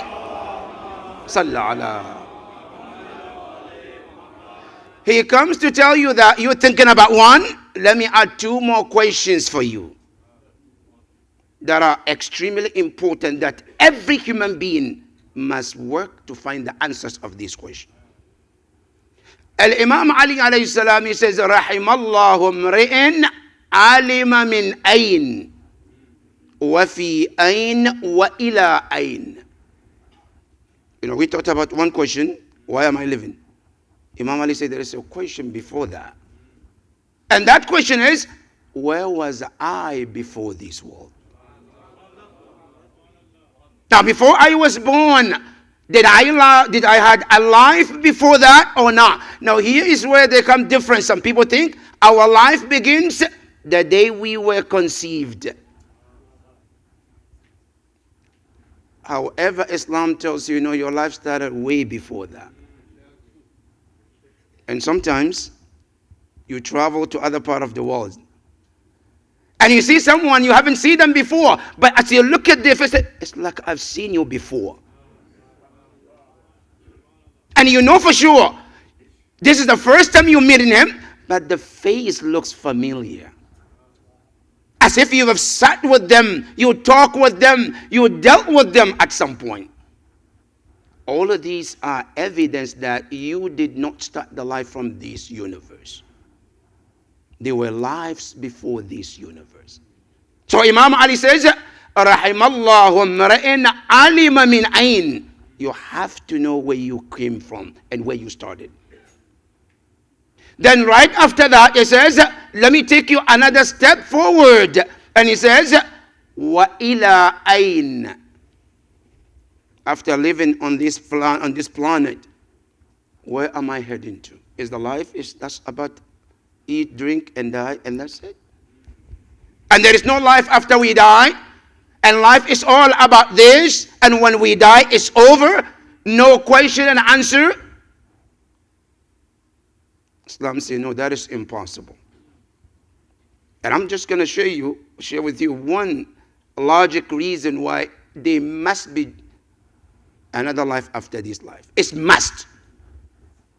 Otherwise, this life means nothing. How many people on this planet, you know and I know, who were dealt with injustice and they never got justice on this earth? How many of them do you know? How many people were hurt and the person who did it was never been caught? No system was able to dictate and find them and bring them to the justice. Now you think the pain of this person who suffered this injustice would go in vain? No way. Or sometimes, no, the person who did the injustice, he was brought to justice, but the justice was not fair. Do you think this person's right will go in vain? Allah subhanahu wa ta'ala said never. This person's right must be taken and given to any person who deserves it. And not just you as a human being. Quran confirms is that even animals, we will raise them to make sure that the justice is done for animals. وَإِذَا الْوُحُوشُ حُشِرَتْ. The animals that you see, they have a system. Sometimes, some of them does injustice to one another. Allah said, we are not going to let that go in vain. Even those animals, we will bring them to justice. And you think you, the ashraf al-makhluqat, somebody will hurt you, somebody will do injustice and walk away without justice being done? Now, forget about all of that. What about the injustice that happened to Ahlul Bayt alayhimus salam? You think those people will go in vain, killing the imams and doing that injustice and not be brought to the justice of Allah to be accounted for every blood that they shed of Ahlul Bayt? There is one of the reasons that Qiyamah is must. And that is why Imam Ali says, رحم الله امرئ من أين وفي أين وإلى أين. Which brings us to another important message, to understand that every human being has 3 important days in your life. Those 3 days cannot be compared with any day in your life. The day you arrive in this universe, the day you leave this universe, and the day you stand before Allah subhanahu wa ta'ala. And that is why Isa ibn Maryam, the day he was born, he knew these 3 days are important, and he mentioned in Surah Maryam, وَسَلَامٌ عَلَيَّ يَوْمَ وُلِدْتُ. Peace be upon me on the day I am born. وَيَوْمَ أَمُوتُ. And the day I will die. وَيَوْمَ أُبْعَثُ حَيًّا. And the day I will be resurrected. But today we are not talking about where you came from or where you heading to. We just want to emphasize about why and what is the philosophy of you being here on this earth. Did God put you on this earth to eat, drink, sleep, make money, and that's it? Or there is a purpose behind it? And if there is a purpose, what is the purpose of me as a human being living on this earth? Here, our scholars, they mention 3 main reasons. That are the reasons why you and I live on this earth. Now, number 1, they say Allah created you and placed you on this earth for the purpose of ma'rifah of Allah subhanahu wa ta'ala. You were put on this earth to research and find your creator and connect with him. The hadith comes where Allah says in Hadith al-Qudsi, He says, كُنْتُ كَنْزًا مَخْفِيًّا فَخَلَقْتُ الْخَلْقَ لِكَيْ أُعْرَفْ. I was hidden treasure, and I created all of this creation to recognize me, Allah subhanahu wa ta'ala. And that is why when you go to Nahj al-Balagha, Imam Ali alayhi salam, in the first khutbah, he said, أَوَّلُ الدِّينِ مَعْرِفَتُهُ. The first thing in this religion is to get to recognize your creator. And that is why in dua, Allahumma arifni nafsak. You have to have the ma'rifah of your creator. Now, why do we need to know Allah? Because that knowing Allah depends everything else depends on that. If you don't recognize Allah, how are you going to worship that God? In Hadith al-Qudsi, Ya abdi a'rifni qabla an ta'budani, fa'in lam ta'rifni fakayfa ta'budni. My servant, get to know me first, and then go to serve me. Because if you don't recognize me, then you would not be able to do justice in your ibadah for me. It's as simple like you and I. Let's say you go home today. Tonight, you walk home, you say, somebody wrote you a check, gift of $1 million. Right? And you want to thank the person. Where do you start? You have to recognize who is the giver of that check first, before you say thank you. So your ibadah cannot work in this world unless you recognize Allah subhanahu wa ta'ala. And that is the first purpose of your creation. The second reason why you live on this earth, Quran says, وَمَا خَلَقْتُ الْجِنَّ وَالْإِنسَ إِلَّا لِيَعْبُدُونَ. I didn't put you on this earth to serve other creation. You're better than that, my brothers and sisters. Don't sell yourself cheap. To go low, to worship other things, idols, trees, humans. You are greater than that. As a matter of fact, the Quran tells you, everything on this planet is supposed to serve you. From the heavens and the earth and what exists between them, all of them, Allah said, we created so that they serve you. وَسَخَّرَ لَكُم مَّا فِي السَّمَاوَاتِ وَالْأَرْضِ جَمِيعًا مِّنْ. Allah said, everything that you see, all of them are to serve you. That's how great you are. But the important question comes, Ya Rabb, everything is created to serve me, but who am I here to serve then? Everything is serving me. And Allah tells you in the Quran, the animals that you see, they are to serve you, huh? أَوَلَمْ يَرَوْا أَنَّا خَلَقْنَا لَهُم مِّمَّا عَمِلَتْ أَيْدِينَا أَنْعَامًا فَهُمْ لَهَا مَالِكُونَ. Allah said, don't they see? Surah Yasin. Don't they see? We created animals. And all of those creations, those animals, they are to serve them in different ways. فَمِنْهَا رَكُوبُهُمْ. Some of those animals, you ride them. وَمِنْهَا يَأْكُلُونَ. And some of them, they eat from the meat of those animals. All of this, Allah said, is to serve you. But who am I here to serve?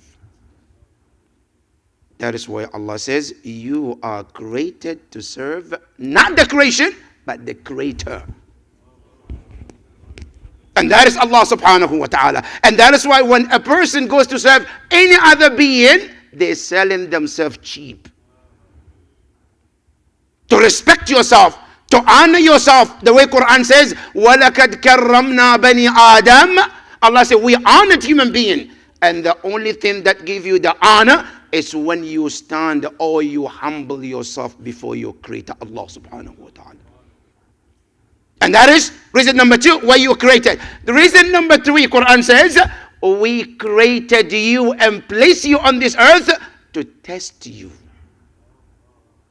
تبارك الذي بيده الملك وهو على كل شيء قدير الذي خلق الموت والحياة ليبلوكم. If you wonder, one of the purpose of us being here is to be tested. No one will live on this earth and not being tested. From top to the bottom. Whether you are a prophet, Allah said, we're going to test you. You are an imam, we're going to test you. You are an ordinary person, we're going to test you. Why, Ya Rab? He said, this is the purpose of creation. No one is out of this cycle. Allah tells Ibrahim in the Quran in Surah Al-Baqarah, it says, وَإِذِ ابْتَلَى إِبْرَاهِيمَ رَبُّهُ بِكَلِمَاتٍ فَأَتَمَّهُنْ. Ibrahim is a great man, great prophet, Abul Anbiya, the father of prophet. Allah said, we tested him too. Ya Rabbi is a prophet. Why did he test him? Allah said, that is the sunnah of this life. The ayah we read in the beginning is Surah Al-Ankabut, ayah 1, 2, 3. Allah said, Alif Lam Mim, ahasiba an-nasu an yutraku an yaqulu amanna wa hum la yuftanun. Allah said, do people think they will claim Iman? I'm a believer. I believe in Allah. Wa hum la yuftanun, and they won't get tested? Being a mu'min is not just word. You have to prove it in your action. I say to Allah, I believe. Yes, that's word. But that word must translate in your action when you get tested. And Allah subhanahu wa ta'ala, to make you understand, He tells you this test, it's not just you, the ummah of Prophet Muhammad. No. وَلَقَدْ فَتَنَّ الَّذِينَ مِنْ قَبْلِكُمْ. So those who came before you, they were tested too. They have to go through test to pass or fail. Now, Ya Rab, what is the hikmah of the test? Allah subhanahu wa ta'ala says, فَلَيَعْلَمَنَّ اللَّهَ الَّذِينَ صَدَقُوا وَلَيَعْلَمَنَّ الْكَاذِبِينَ. It's easy to say, I'm a believer. It's easy to say, I am obedient to Allah. But where do you prove that faith? When you're tested. It's like example, you see a gold, this is a gold. Yes, how do I know this is a real gold? Put it in the fire. Then the gold shows its reality, if it's real gold or fake. When you say you're a mu'min, Allah says, yes, we heard you, but let's put you in the test and let the test show us your reality.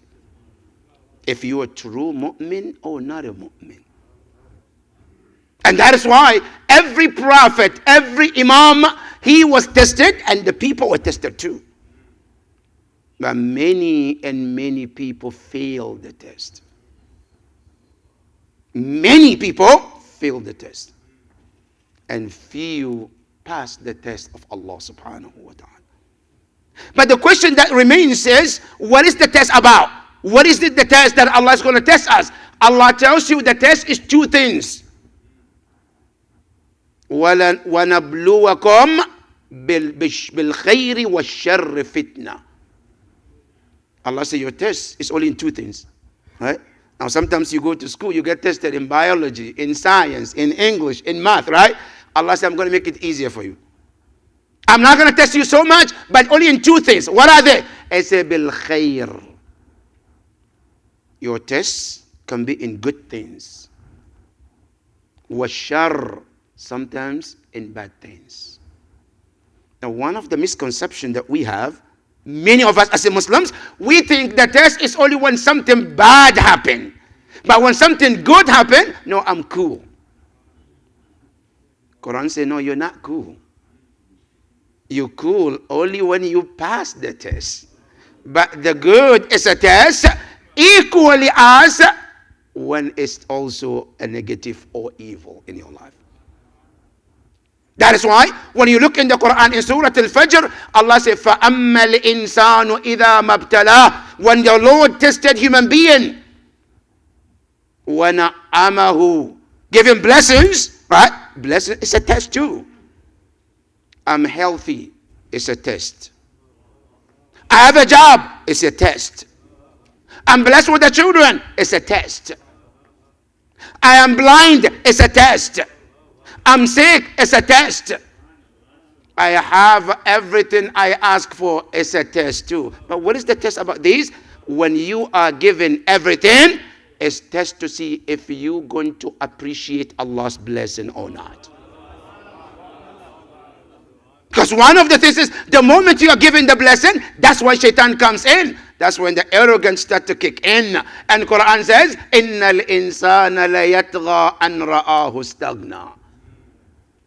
So that blessings, would it make you to humble yourself and recognize that this is nothing but from Allah. One practical example in the Quran in Surah Al-Saba, Allah tells you, Sulaiman al-Nabi, when Sulaiman wanted somebody to bring the throne of Bilqis, Now, Sulaiman could do it too. But Sulaiman wanted to show the greatness of his Khalifa. So he asked, أيكم يأتيني بأرشها قبل أن يأتوني مسلمين. And he gave the opportunity equally to everybody. The animals, the jinn, the humans. He said, any one of you is able to bring the throne of Bilqis to me. Everybody was looking. And Quran says, قال إفريت من الجن أنا آتيك به قبل أن تقوم من مقامك. Ifrit said, I will bring it. Say, how fast are you going to bring it? He said, I'll bring it before you leave.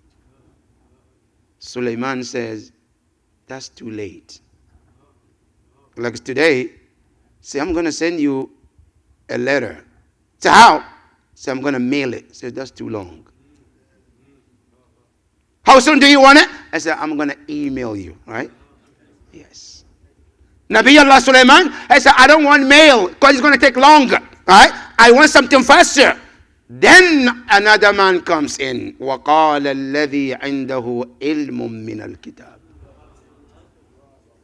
Ya Nabi Allah Sulaiman, you want the throne quicker? Yes, I can do it. How fast? I said, قَبْلَ أَنْ يَرْتَدَّ إِلَيْكَ طَرْفُكَ. Before you blink, it will be here.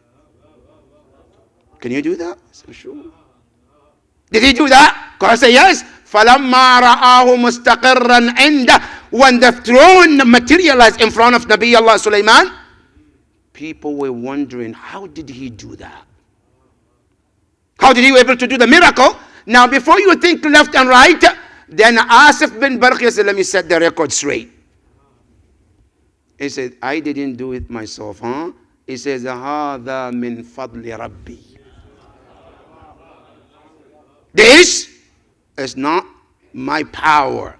It's not my magic. It's rather from the blessing of my Lord. They said, not only that, I said, let me tell you, I said, لِيَبْلُوَنِي.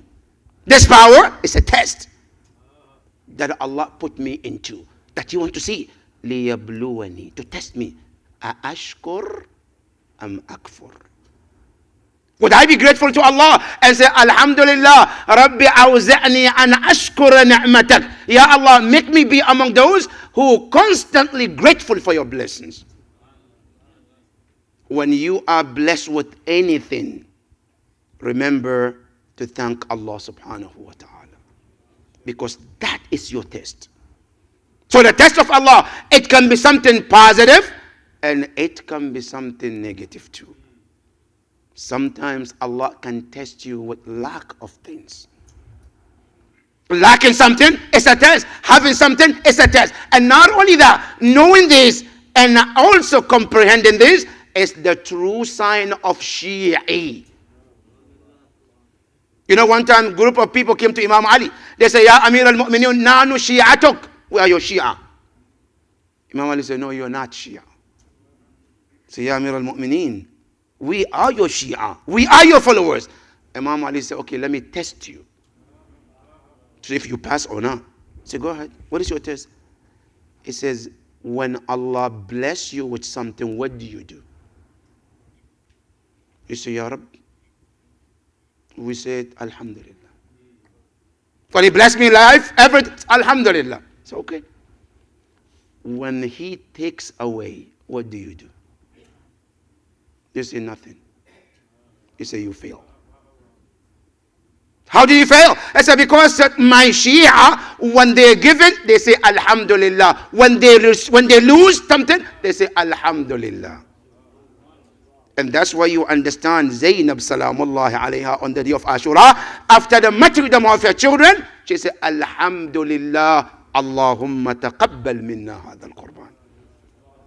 That's the true Shia. When you are given or taken, you still connect to Allah. Why? Because you know when He gives based on wisdom. When He takes, there's a wisdom behind it too. لبيك يا حسين لبيك يا حسين لبيك يا حسين لبيك يا حسين نعرة هادري. That is the concept of Shi'i. It's not just worship and prostrating on the turba, or maybe saying ma'tam. That's what. No. When you are tested, that is when you realize who you are. And that is why Imam Ali, when he gets struck in the salat, what did he say? A'udhu billah? Or he praised Allah at that moment? Was it Fuztu wa Rabbil Kaaba? That is the true Shia. Giving and taking is all in the hands of Allah. Sometimes you are losing something in your eyes. It's an evil, it's a bad thing. But in the sight of Allah, it's the blessing of Allah. Giving you one practical example. What is the philosophy of Allah taking something away from us? Ya Rabb, you gave it. Why did you take it? Why don't I have it for the rest of my life? I will wish to have my mother with me for the rest of my life. I will wish to have my father to be there all my life. I would wish not to lose anyone, yes. But there is a wisdom behind it. We have to train ourselves with all of those tests of Allah subhanahu wa ta'ala. You look in the Quran, Allah tells you, one of the practical example, Nabi Allah Ayyub is the symbol of test, who has everything you can ask for. Was a prophet, was a king, was wealthy, have companions, have children, have money, you name it, you got it. Allah said, we're going to test you, Ya Ayyub. Ya Ayyub, first we're going to take everything we gave. The animals started dying. All his belongings started to die, everything. And the Ayyub, the symbol of obedience to Allah, every time they tell him you lost hundreds of cows. Say, Alhamdulillah. I know it's very difficult. It's not easy. It's tough. It's easier to say it than done, right? But Ayyub alayhi salam, he was always grateful to Allah. Ayyub lost everything. Everything. From what he had, and money, and power, and position, and wealth, everything, including his own children. Companions who used to come with Ayyub, sit down, have breakfast, chit-chat, they all disappeared. Now you don't have it, right? So why should we come around you? Allah subhanahu wa ta'ala says, Ya Ayyub, we're going to bring everything back for you. He got everything back, right? After that, then Ayyub asked, Ya Rabb, where is the wisdom of you testing me with all of this? You know I believe in you. You know I'm not going to let all of this to go without thanking you. So I know that. Allah said, yes, Ayyub, it's not between you and me. It's more than that, Ya Ayyub. What is it? And this is the philosophy of test. Sometimes when Allah tests you with something, it's not about you. It's more about the people around you. It's much easier to say, I love you, I care for you, I'm there for you, right? When everything is absolutely good. You only recognize your true loved ones when you get into trouble. When you have a difficulty, that is when the true people come to you. And the fake friends, what do? They leave you. And that is why Imam Hussein alayhi salam, before he came to Kufa, Karbala, how many thousands of people stood to say, we are with you? But when the real land came and the Karbala, how many stood with Imam Hussein alayhi salam? From thousands to 72. What happened to those thousands? They were chit-chatters, right? We love you. Come. We will support. We will defend. We will do everything, right? But when the real test came, they left. And sometimes when Allah tests you, is to reveal the real loved ones around you. So you know who is who among your people who are around you. That's number one. Number two, sometimes Allah subhanahu wa ta'ala tests you not because of the people around you. It's also to elevate you to another level. We all are in different levels. Some of us, we're Muslims. Some of us are mu'min. Some of us are mukhlis. Some of us are muttaqi. Allah wants to elevate you from one level to another level. Allah doesn't give you the ticket to just go higher level. No, you have to be tested. The ayah we read, Allah said to Ibrahim, He says, وَإِذِ ابْتَلَى إِبْرَاهِيمَ رَبُّهُ بِكَلِمَاتٍ فَأَتَمَّهُنْ. Allah said Ibrahim was tested. Ibrahim was an ordinary servant. He was tested, he passed. Allah made him prophet. He was a prophet for a while. Allah tested him, he passed, he became Rasul. He got tested, he passed, he got promoted to the level of Imama.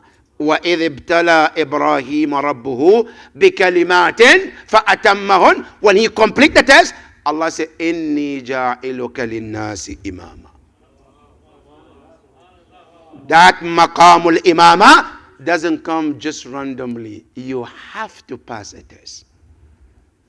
And don't think it's just Allah. We do that too. We all been to school. You are in grade 1. Do they allow you to go to second grade without being tested? No, they don't. You have to be tested. Now when you pass, you go to the grade 2. Now, if I lose or I fail, what happened? I keep you there. You repeat the class. Right? Now, if you pass, you keep going every year from one level to another. That is the concept of test in Islam. And more importantly, when Allah tests you, sometimes you have 3 options in front of you. The test of Allah. 1, sometimes the test can even put you lower than where you used to be. Iblis, he was in the level with the angels, right? Allah tested him. When he failed, what happened? He became Iblis, la'natullah. That is why it's very tricky when the test of Allah come in your way. Now sometimes, no, I don't go all the way down, but I stay where I am. And sometimes that test promotes you to the higher level.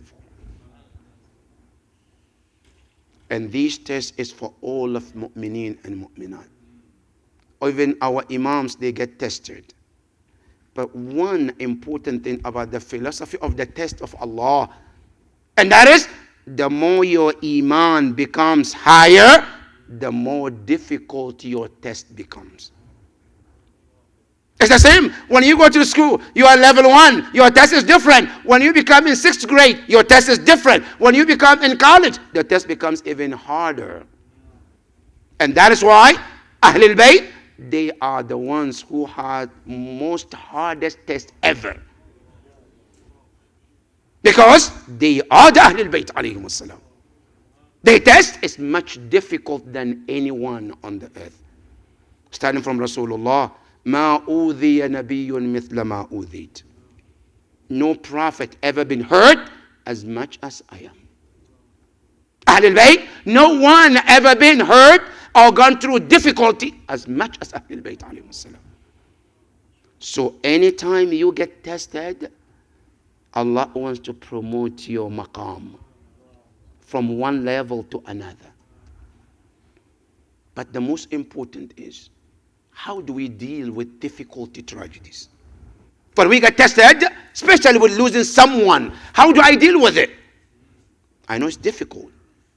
Many of us have missed or lost someone so dear to us, and especially losing a child is not a joke. May Allah not test anyone with this trial, Ya Rabbal Alameen. May Allah protect all your children for you, Ya Rabbal Alameen. And may Allah subhanahu wa ta'ala keep them healthy and alive and also on the path of Islam, Ya Rabbal Alameen. If you want to know how difficult it is to lose a child, go to the Quran. Allah put some examples for you. Musa alayhi salam, his mother, when she gave birth to Musa, Allah told her, put him in the box, throw him in the river, we will take care of him. Allah is telling her, huh? And Allah told her, he's not going to die. We care for him. Don't worry about it. But you know what the Quran say about her? إن كادت لتبدي به لولا أن ربطنا على قلبها. She couldn't handle it if not Allah tightened her heart. This is a mother. That's a son. And Allah is telling her, but she couldn't handle it. Allah said, we have to intervene and help her. That is the example of a father and a mother when it comes to their child. So losing someone dear to you is not a joke. It's a difficult test. But how do we deal with it? There are two ways to deal with it. There are many ways, but today we mentioned two. One of them, Quran puts it to you that when you lost someone very dear to you, Allah subhanahu wa ta'ala says, your way out to make it easy is to always remember, Inna lillah wa inna ilayhi raji'un. الذين إذا أصابتهم مصيبة قالوا إنا لله وإنا إليه راجعون. Quran says that is one of the way out through difficulty time. And what does it mean? Inna lillah, meaning we, meaning what I lost, including myself, we all belong to him. And not only we belong to him, whoever left, we also on the way to join him or her. And that is what makes it a little bit easier. And Allah said, this gives you sabr and it helps to cope with it. That's number one. Number two, Ahlul Bayt tells us, whenever you go through tragedy, remember the tragedy of Ahlul Bayt. Especially the tragedy of Aba Abdullah, Al-Imam Al-Hussein alayhi salam. The most difficult tragedy on the earth.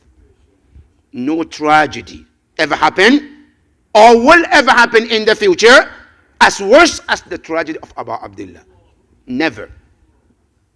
And simply because our Imam says, La yawm ka yawmik ya Aba Abdullah.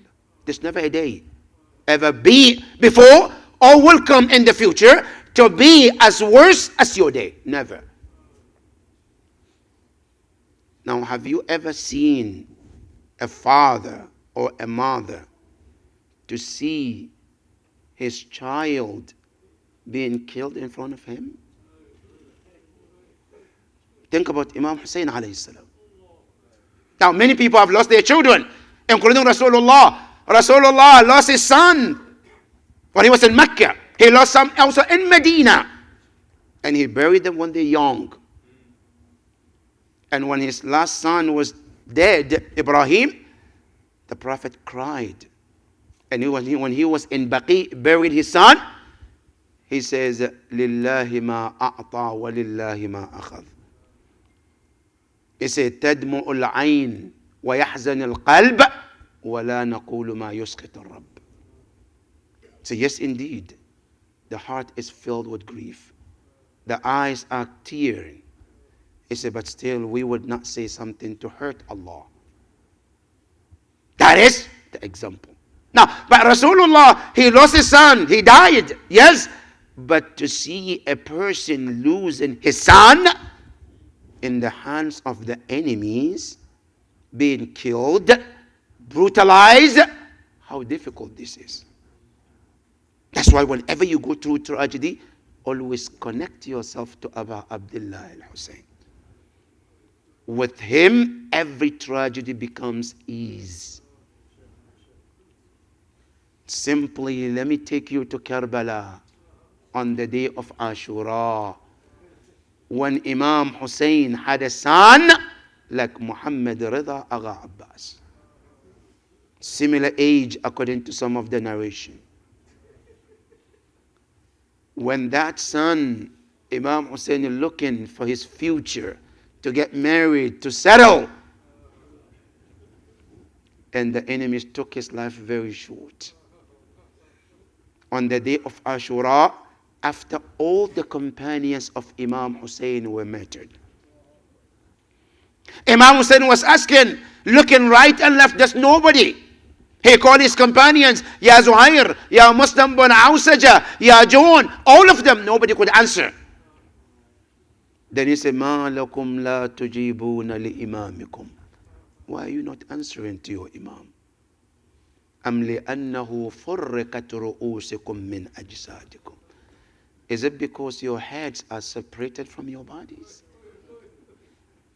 Then Abba Abdullah came responding to himself. He said, Wallah, yes indeed, that's the reason. Because I know you.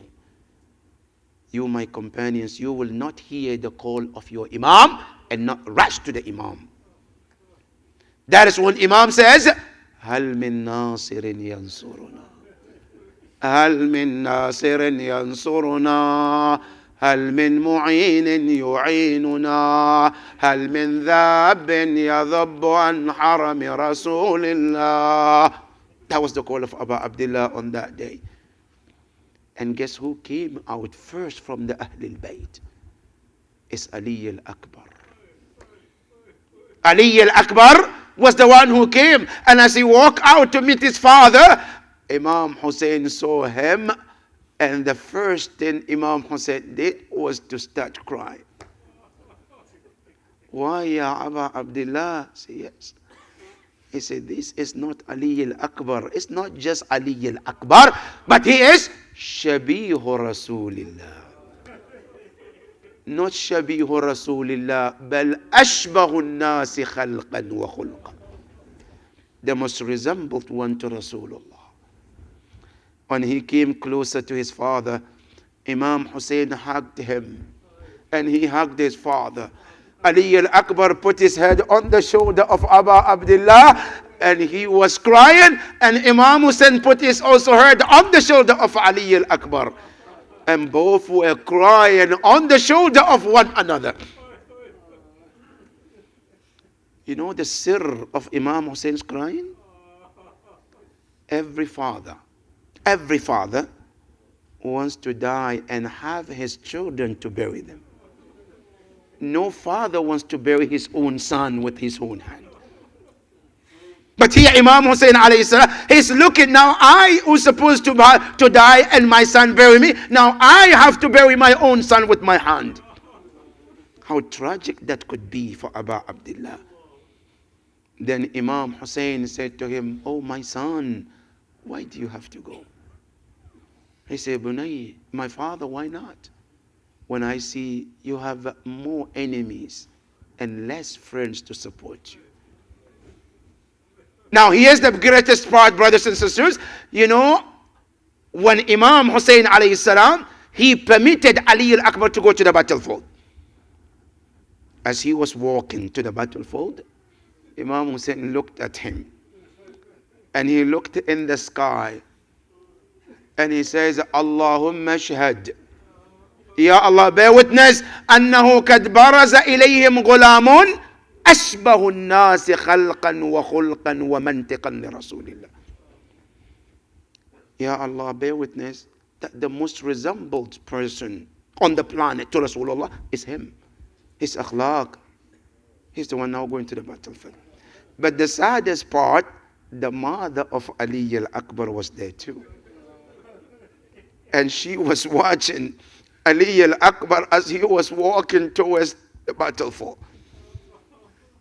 As she was watching him, as Ali al-Akbar went to the battlefield, she could not see him.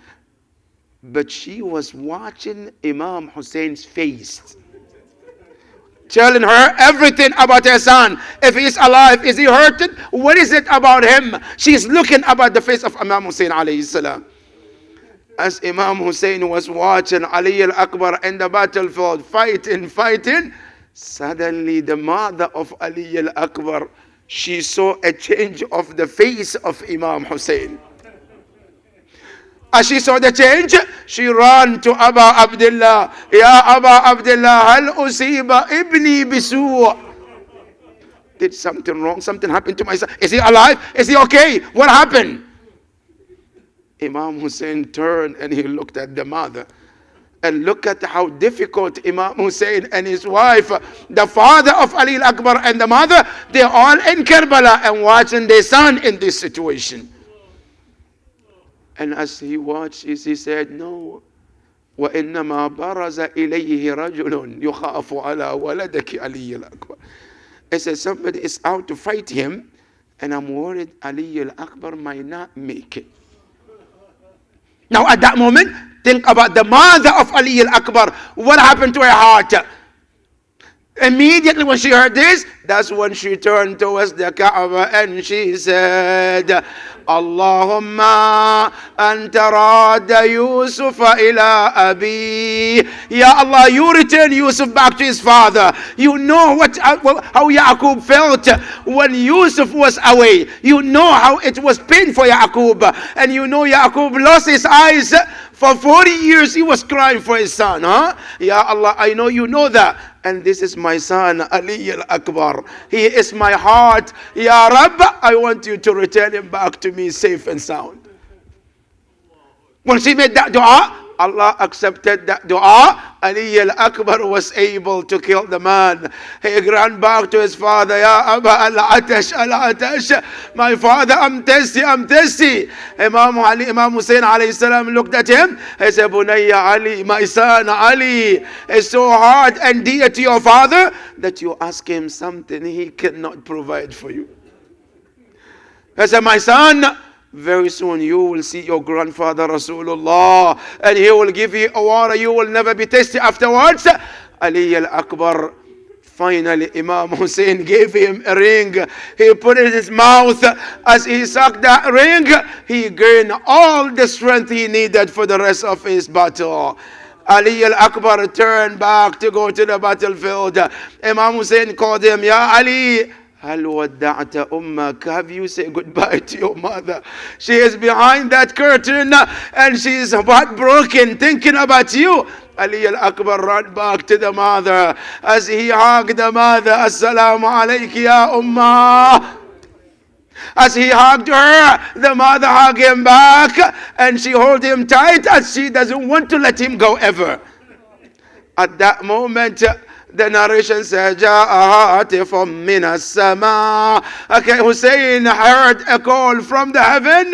Ya Hussein, intervene between Ali al-Akbar and the mother, because the angels in the heaven cannot stand the scene of this mother and her son. Imam Hussein have to intervene between Ali al-Akbar and the mother. Ali al-Akbar turned to the battlefield.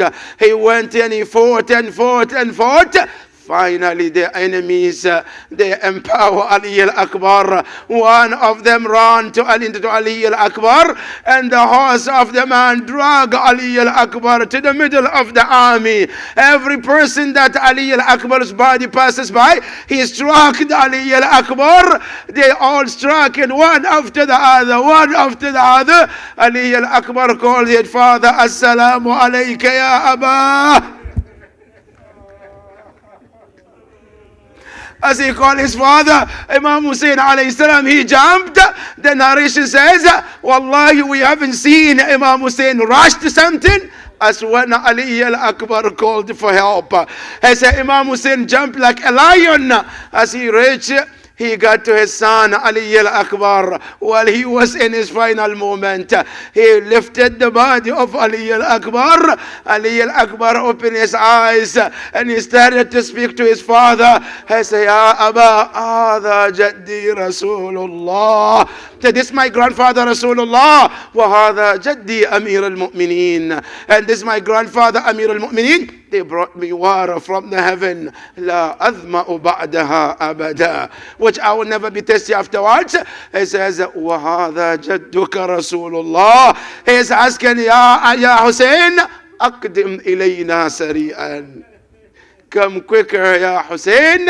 Imam Hussein alayhi salam, as he was looking the eyes of his son Ali al-Akbar, Ali al-Akbar died in the hands of Imam Hussein alayhi salam. When Ali al-Akbar died in the arm of his father, the narration says that Imam Hussein saw, he screamed and he says, Abunayya Ali ba'daka dunya al-afa. So my son Ali, after your martyrdom, there is nothing left for your father Hussein.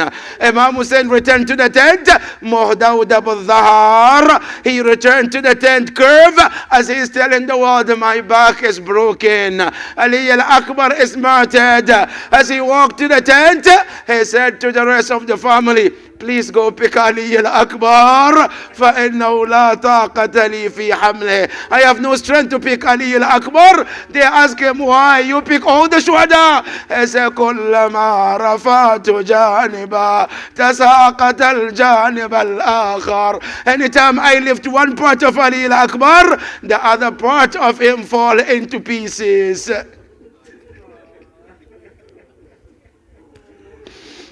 إنا لله وإنا إليه راجعون.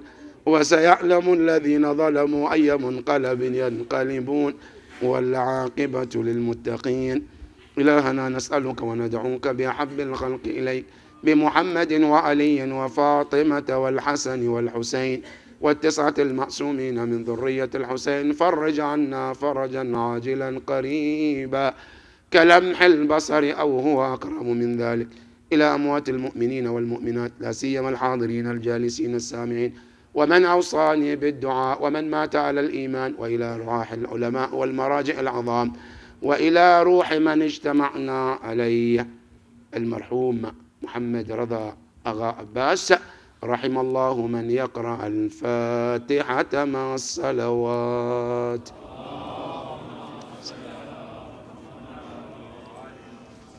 بسم الله.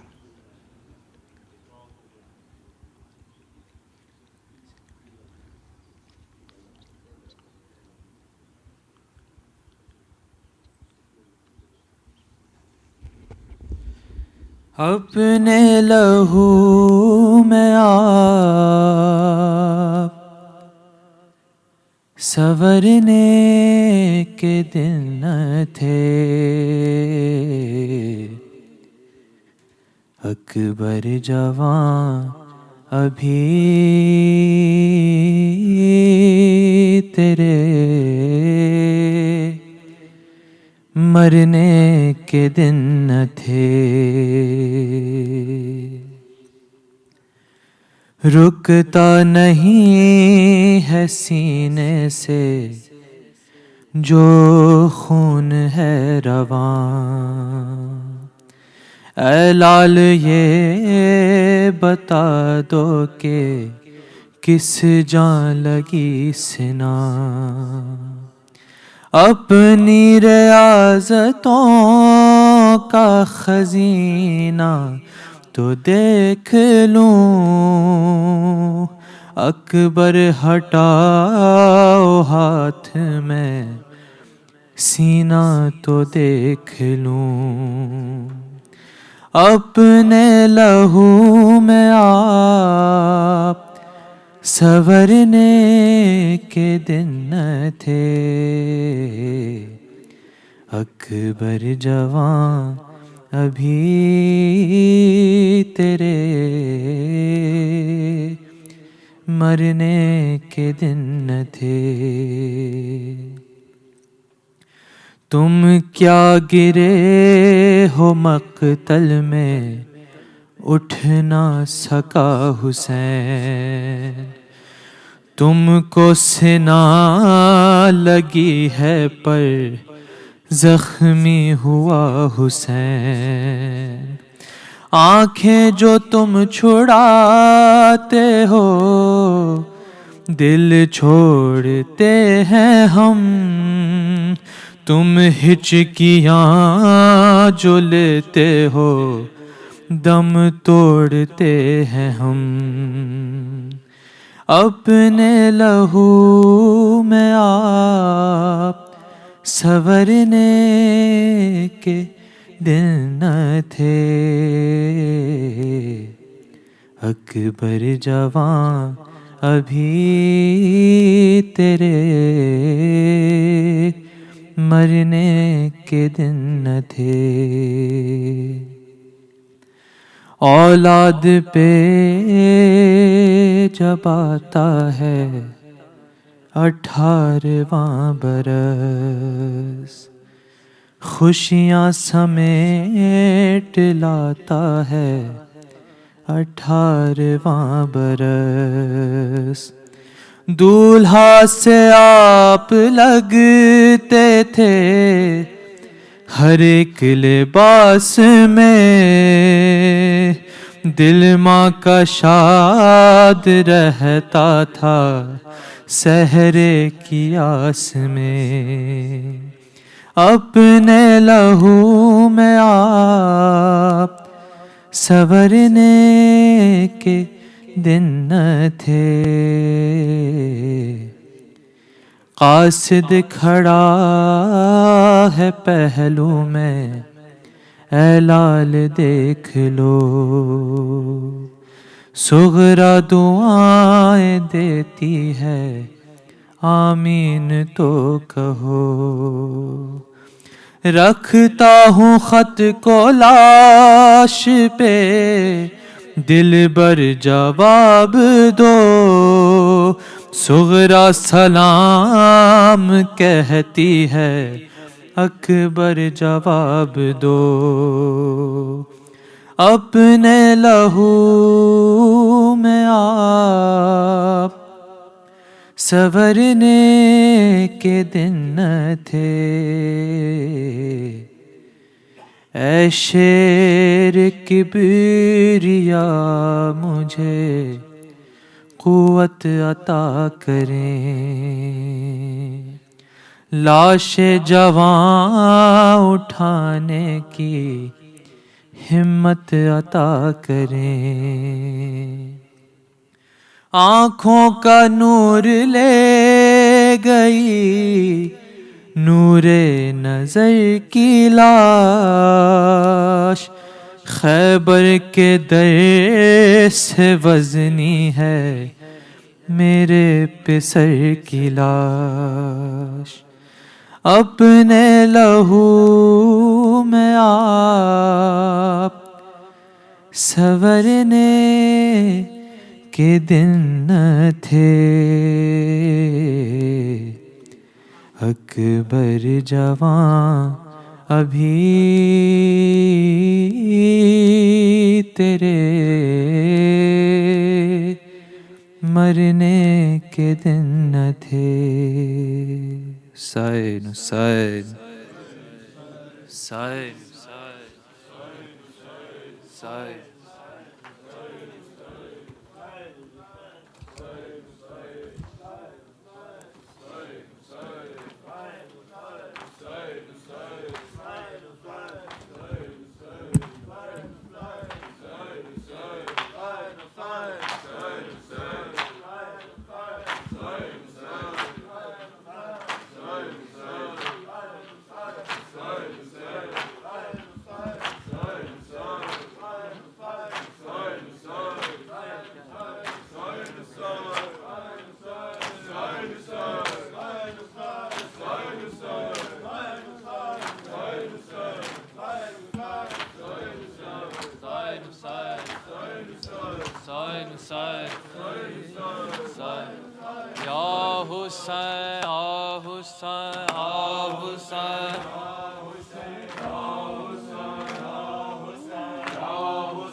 ہائے ہائے اکبر ہائے ہائے علی اکبر ہائے ہائے علی اکبر ہائے ہائے علی اکبر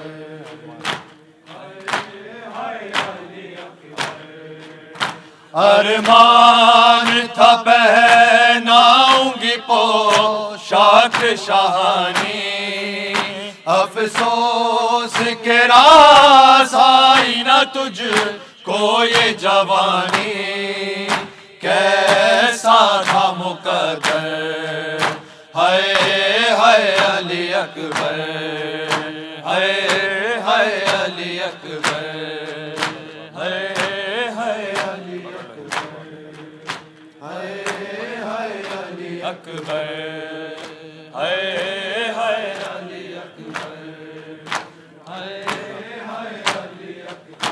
اتنا تو ذرا ٹھہرو تمہیں دولہا بنا لوں بس ایک جھلک سحر کی صغرا کو دکھا لوں بے چین تھی خبر ہائے ہائے علی اکبر ہائے ہائے علی اکبر ہائے ہائے علی اکبر ہائے ہائے علی اکبر ہائے ہائے علی اکبر ہائے ہائے علی اکبر 18 برس پال کے پروان چڑھایا وہ گیسوں والا ہے میرا خون نہایا یہ کیا ہوا دل پر ہائے ہائے علی اکبر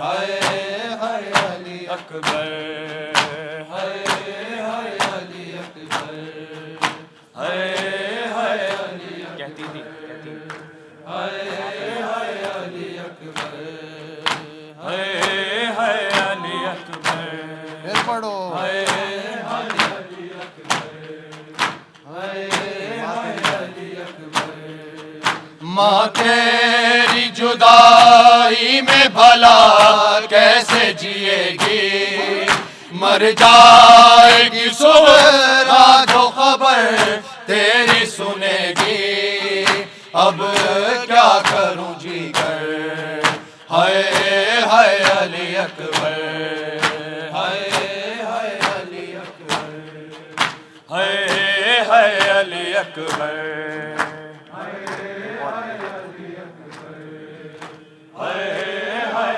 علی اکبر ہائے ہائے علی اکبر ہائے ہائے علی اکبر ہائے ہائے علی اکبر کہتی یہ ماں خون بھری میت سے لپٹ کر ہائے ہائے علی اکبر ہائے ہائے علی اکبر ہائے ہائے علی اکبر ہائے ہائے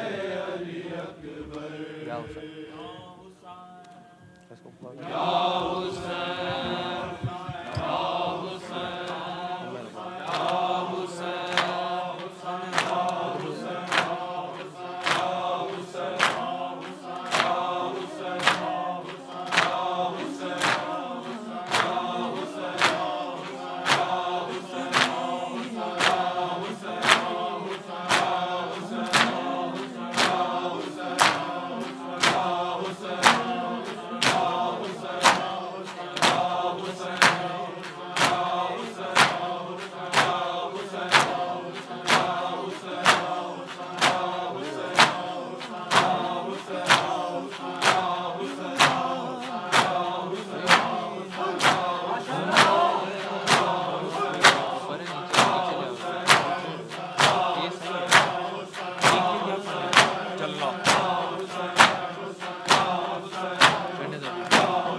الحمد پڑھ رہی ہے، میرا باب اصغر الحمد پڑھ رہی ہے، میرا باب اصغر الحمد پڑھ رہی ہے، میرا باب اصغر الحمد پڑھ رہی ہے، میرا باب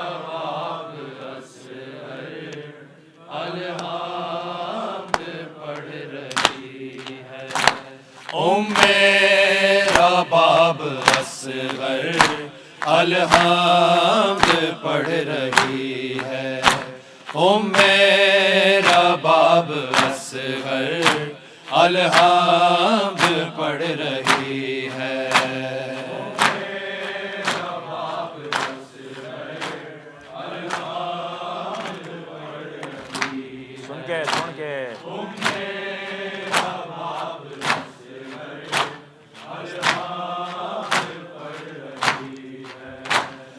میرا باب اصغر الحمد پڑھ رہی ہے، میرا باب اصغر الحمد پڑھ رہی ہے، میرا باب اصغر الحمد پڑھ رہی ہے، میرا باب اصغر الحمد پڑھ رہی ہے، میرا باب الحمد پڑھ رہی ہے، اس ماں پہ تیری بیٹا، اس ماں پہ تیری بیٹا کتنی کٹھن گھڑی ہے، میرا باب اصغر الحمد پڑھ رہی ہے، میرا باب اصغر الحمد پڑھ رہی ہے، میرا باب اصغر الحمد پڑھ رہی ہے، اس ماں پہ تیری بیٹا، اس ماں پہ تیری بیٹا کتنی کٹھن گھڑی ہے، میرا باب اصغر الحمد پڑھ رہی ہے،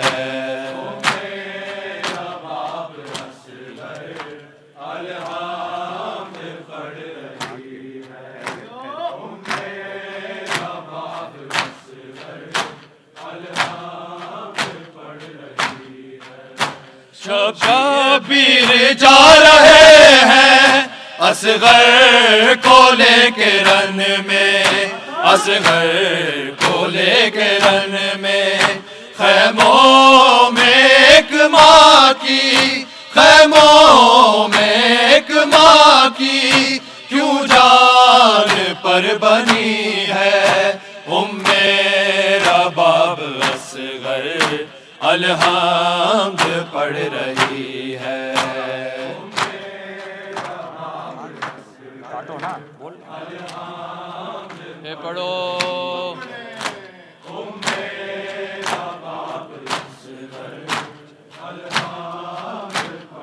شبیر جا رہے ہیں اصغر کو لے کے رن میں، اصغر کو لے کے رن میں، خیموں میں ایک ماں کی، خیموں میں ایک ماں کی کیوں جان پر بنی ہے، میرا باب اصغر الحمد پڑھ رہی ہے، میرا باب اصغر الحمد پڑھ رہی ہے، میرا باب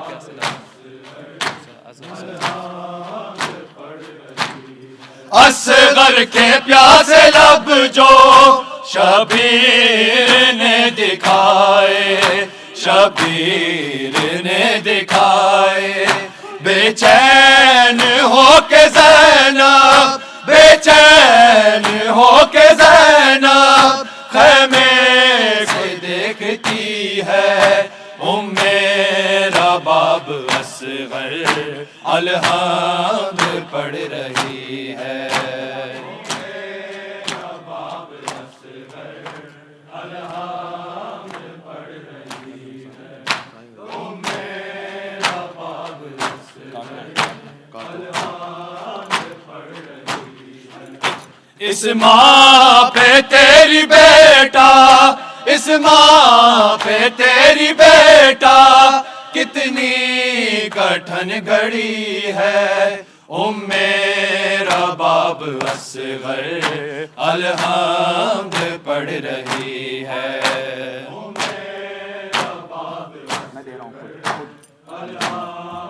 شبیر کیا بتائیں رباب مل کے آنا شبیر کیا بتائے صغرا کے نام بر کو صغرا کے نام بر کو اصغر کا حال خط میں اصغر کا حال خط میں بابا سے پوچھتی ہے رباب اصغر الحمد پڑھ رہی ہے تھوڑا دھوکا ہوتا ہے لیکن سیکنڈ والا ہے ابھی جس چکا رباب نارمل سے جا کے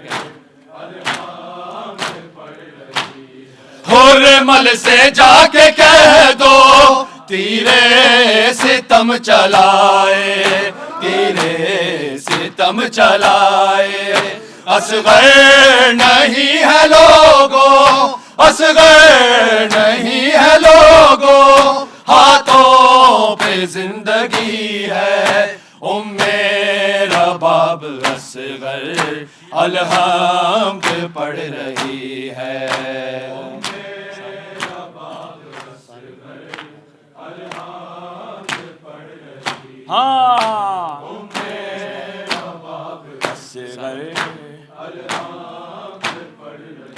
اس ماں پہ تیری بیٹا اس ماں پہ تیری بیٹا کتنی کٹھن گھڑی ہے رباب اصغر الحمد پڑھ رہی ہے بسم اللہ رباب اصغر میں پڑھو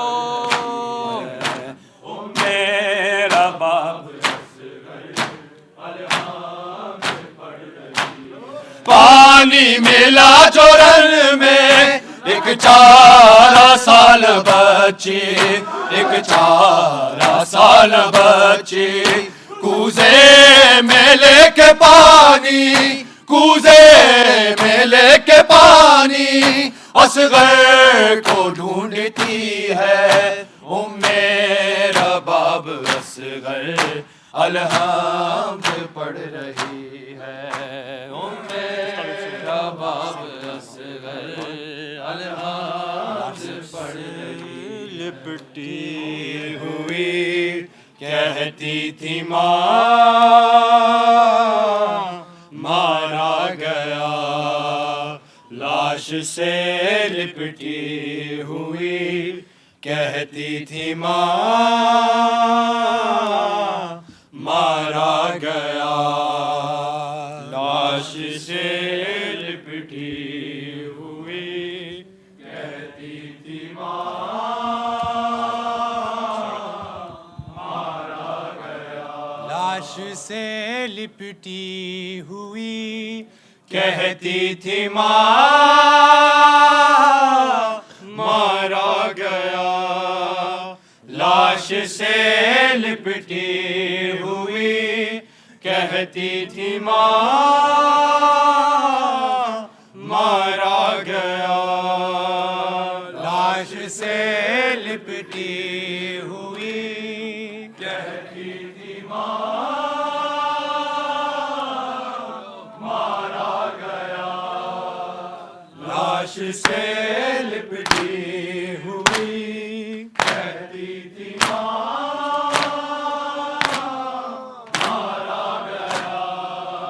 لاش سے لپٹی ہوئی کہتی تھی ماں مارا گیا. لاش سے لپٹی ہوئی کہتی تھی ماں مارا گیا. لاش سے لپٹی ہوئی کہتی تھی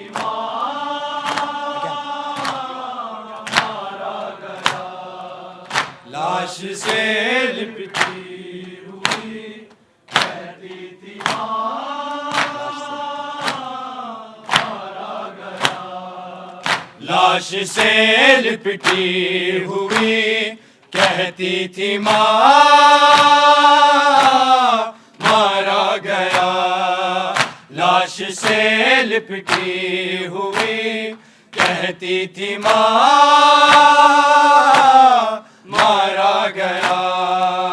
لاش سے لپٹی ہوئی کہتی تھی مارا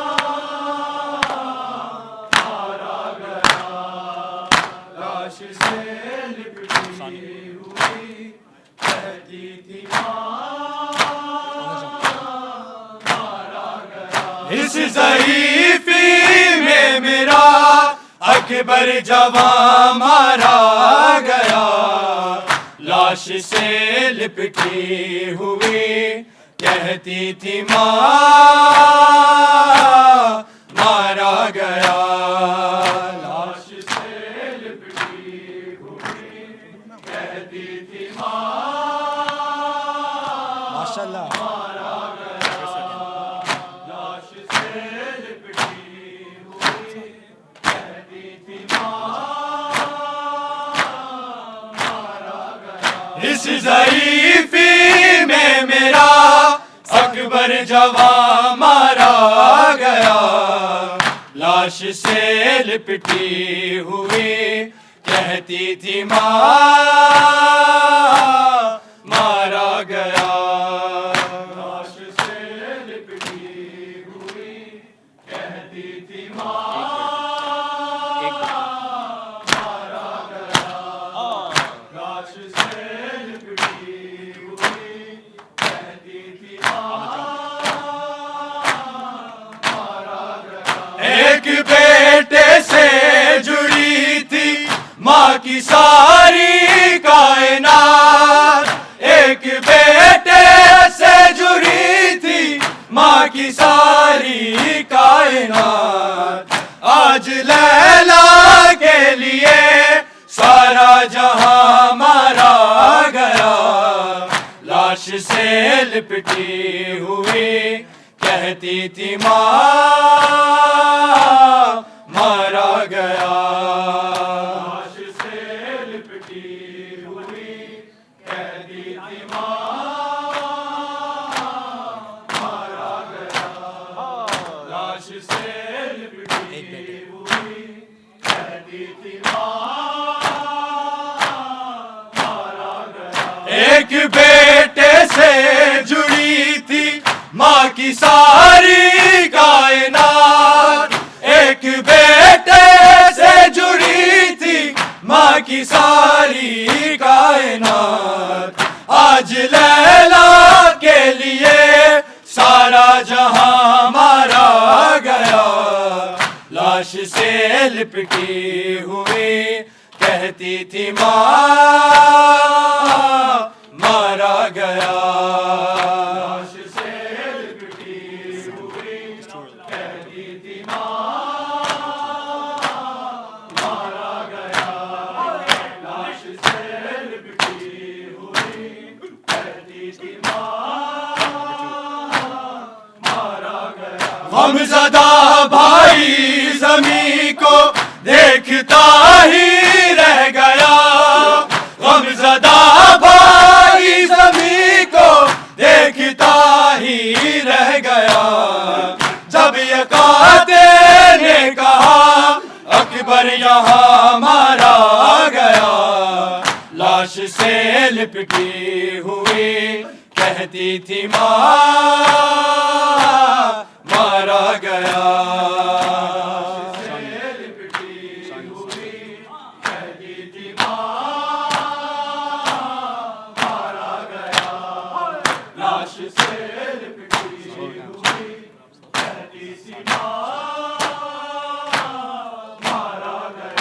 اس ضعیفی میں میرا اکبر جوان مارا گیا لاش سے لپٹی ہوئی کہتی تھی ماں مارا گیا لاش سے لپٹی ہوئی کہتی تھی ماں مارا گیا لاش سے لپٹی ہوئی کہتی تھی ماں مارا گیا اب دعاؤں سے کوئی لا کا ناتا ہی نہیں اب دعا سے کوئی لا کا ناتا ہی نہیں جس کو جینے کی دعا دیتی تھی ماں مارا گیا لاش سے لپٹی ہوئی کہتی تھی ماں مارا گیا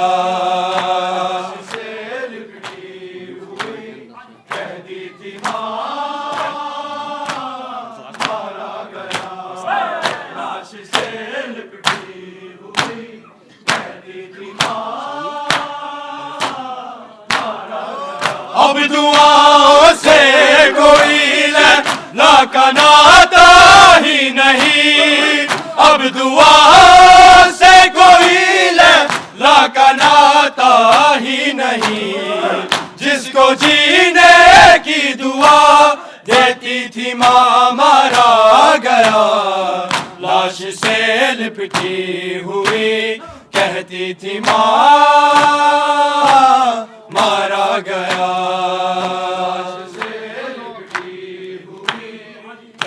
ثانی سن کے ثانی ثانی مارا گیا لاش سے لپٹی ہوئی کہتی تھی ماں مارا گیا اس ضعیفی میں میرا اکبر جوان مارا گیا لاش سے لپٹی ہوئی کہتی تھی ماں مارا گیا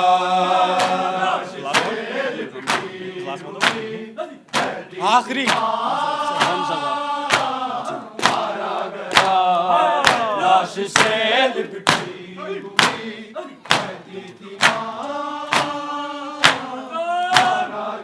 غم زدہ بھائی زمین کو دیکھتا ہی رہ گیا غم زدہ بھائی زمین کو دیکھتا ہی رہ گیا جب یہ کہتے نے کہا اکبر یہاں مارا گیا لاش سے لپٹی ہوئی کہتی تھی ماں مارا گیا لاش سے لپٹی ہوئی کہتی تھی ماں مارا گیا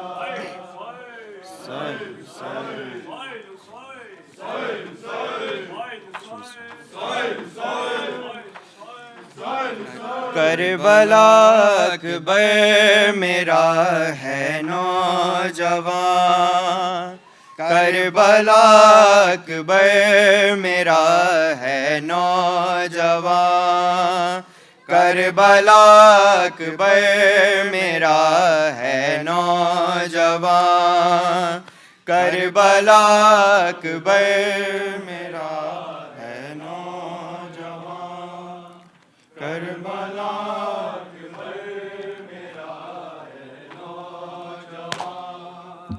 کربلا اکبر میرا ہے نوجوان کربلا اکبر میرا ہے نوجوان کربلا اکبر میرا ہے نوجوان کربلا اکبر میرا ہے نوجوان کربلا اکبر میرا ہے نوجوان کربلا اکبر میرا ہے نوجوان کربلا اکبر میرا ہے نوجوان کربلا اکبر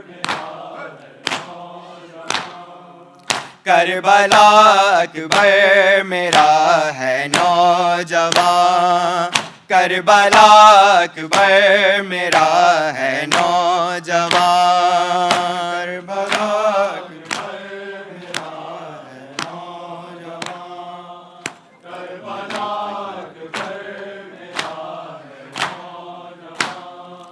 نوجوان نوجوان ہے نوجوان نوجوان نوجوان ہے نوجوان یہ شبیہ مصطفیٰ ہے بے گناہ یہ شبیہ مصطفیٰ ہے بے گناہ کربلا اکبر میرا ہے نوجوان کربلا اکبر میرا ہے نوجوان کربلا اکبر میرا ہے نوجوان کوئی صغرا سے یہ کہہ دے آکے مل آکے مل ہائے آکے مل کوئی صغرا سے یہ کہہ دے آکے مل آکے مل ہائے آکے مل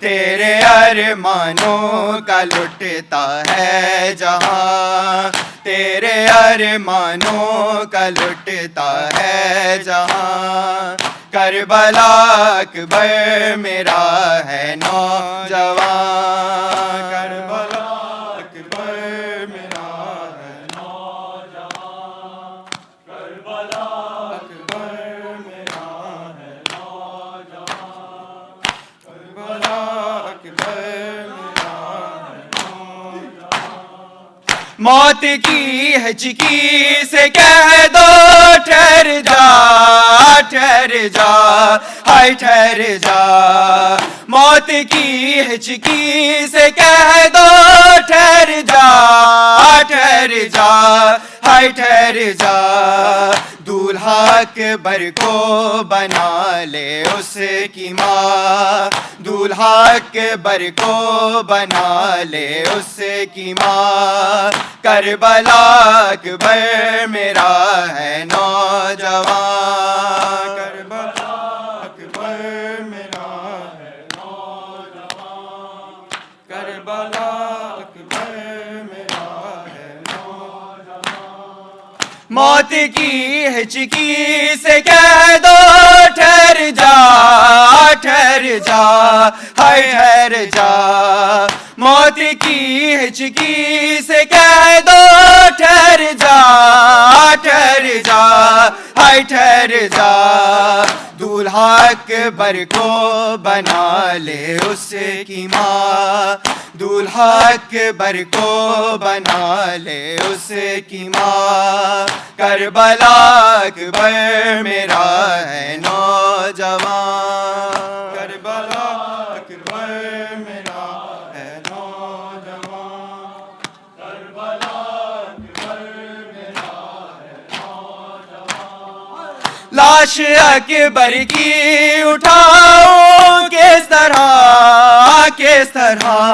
ہائے اے خدا لاش اکبر کی اٹھاؤ کس طرح ہائے اے خدا میں ضعیف ہوں اور اکبر ہے جوان میں ضعیف ہوں اور اکبر ہے جوان کربلا اکبر میرا ہے نوجوان کربلا اکبر میرا ہے نوجوان کربلا اکبر میرا ہے نوجوان لاش اکبر کی اٹھاؤ کس طرح ہائے اے خدا لاش اکبر کی اٹھاؤ کس طرح ہائے اے خدا میں ضعیف ہوں اور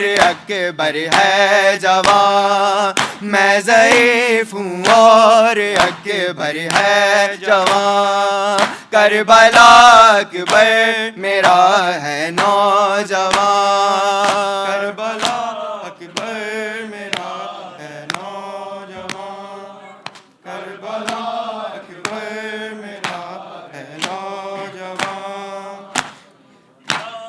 بر میرا ہے نوجوان نوجوان نوجوان ہے نوجوان کربلا اکبر میرا ہے نوجوان کربلا اکبر میرا ہے نوجوان روتے ہیں خیام میں سارے حرم ہے حرم ہے حرم روتے ہیں خیام میں سارے حرم ہے حرم ہے حرم دے رہے ہیں آخری اکبر اذان دے رہے ہیں آخری اکبر اذان کربلا اکبر میرا ہے نوجوان یا حسین یا حسین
السلام علیکہ یا رسول اللہ السلام علیکہ یا نبی اللہ السلام علیکہ ورحمۃ اللہ وبرکاتہ السلام علیکہ یا غریب الغرباء السلام علیکہ یا معین الضعفاء والفقراء السلام علیکہ یا شمس الشموس وانیس النفوس ایھا المدفون بعرض توس علی ابن موسیٰ الرضا ورحمۃ اللہ وبرکاتہ السلام علیکہ یا صاحب العصر والزمان الامان الامان الامان من فتنة الزمان السلام علیکہ یا شریک القرآن عجل اللہ تعالی فرجک وسهل اللہ تعالی مخرجک وظہورک وجعلنا من اعوانک وانصارک ورحمۃ اللہ وبرکاتہ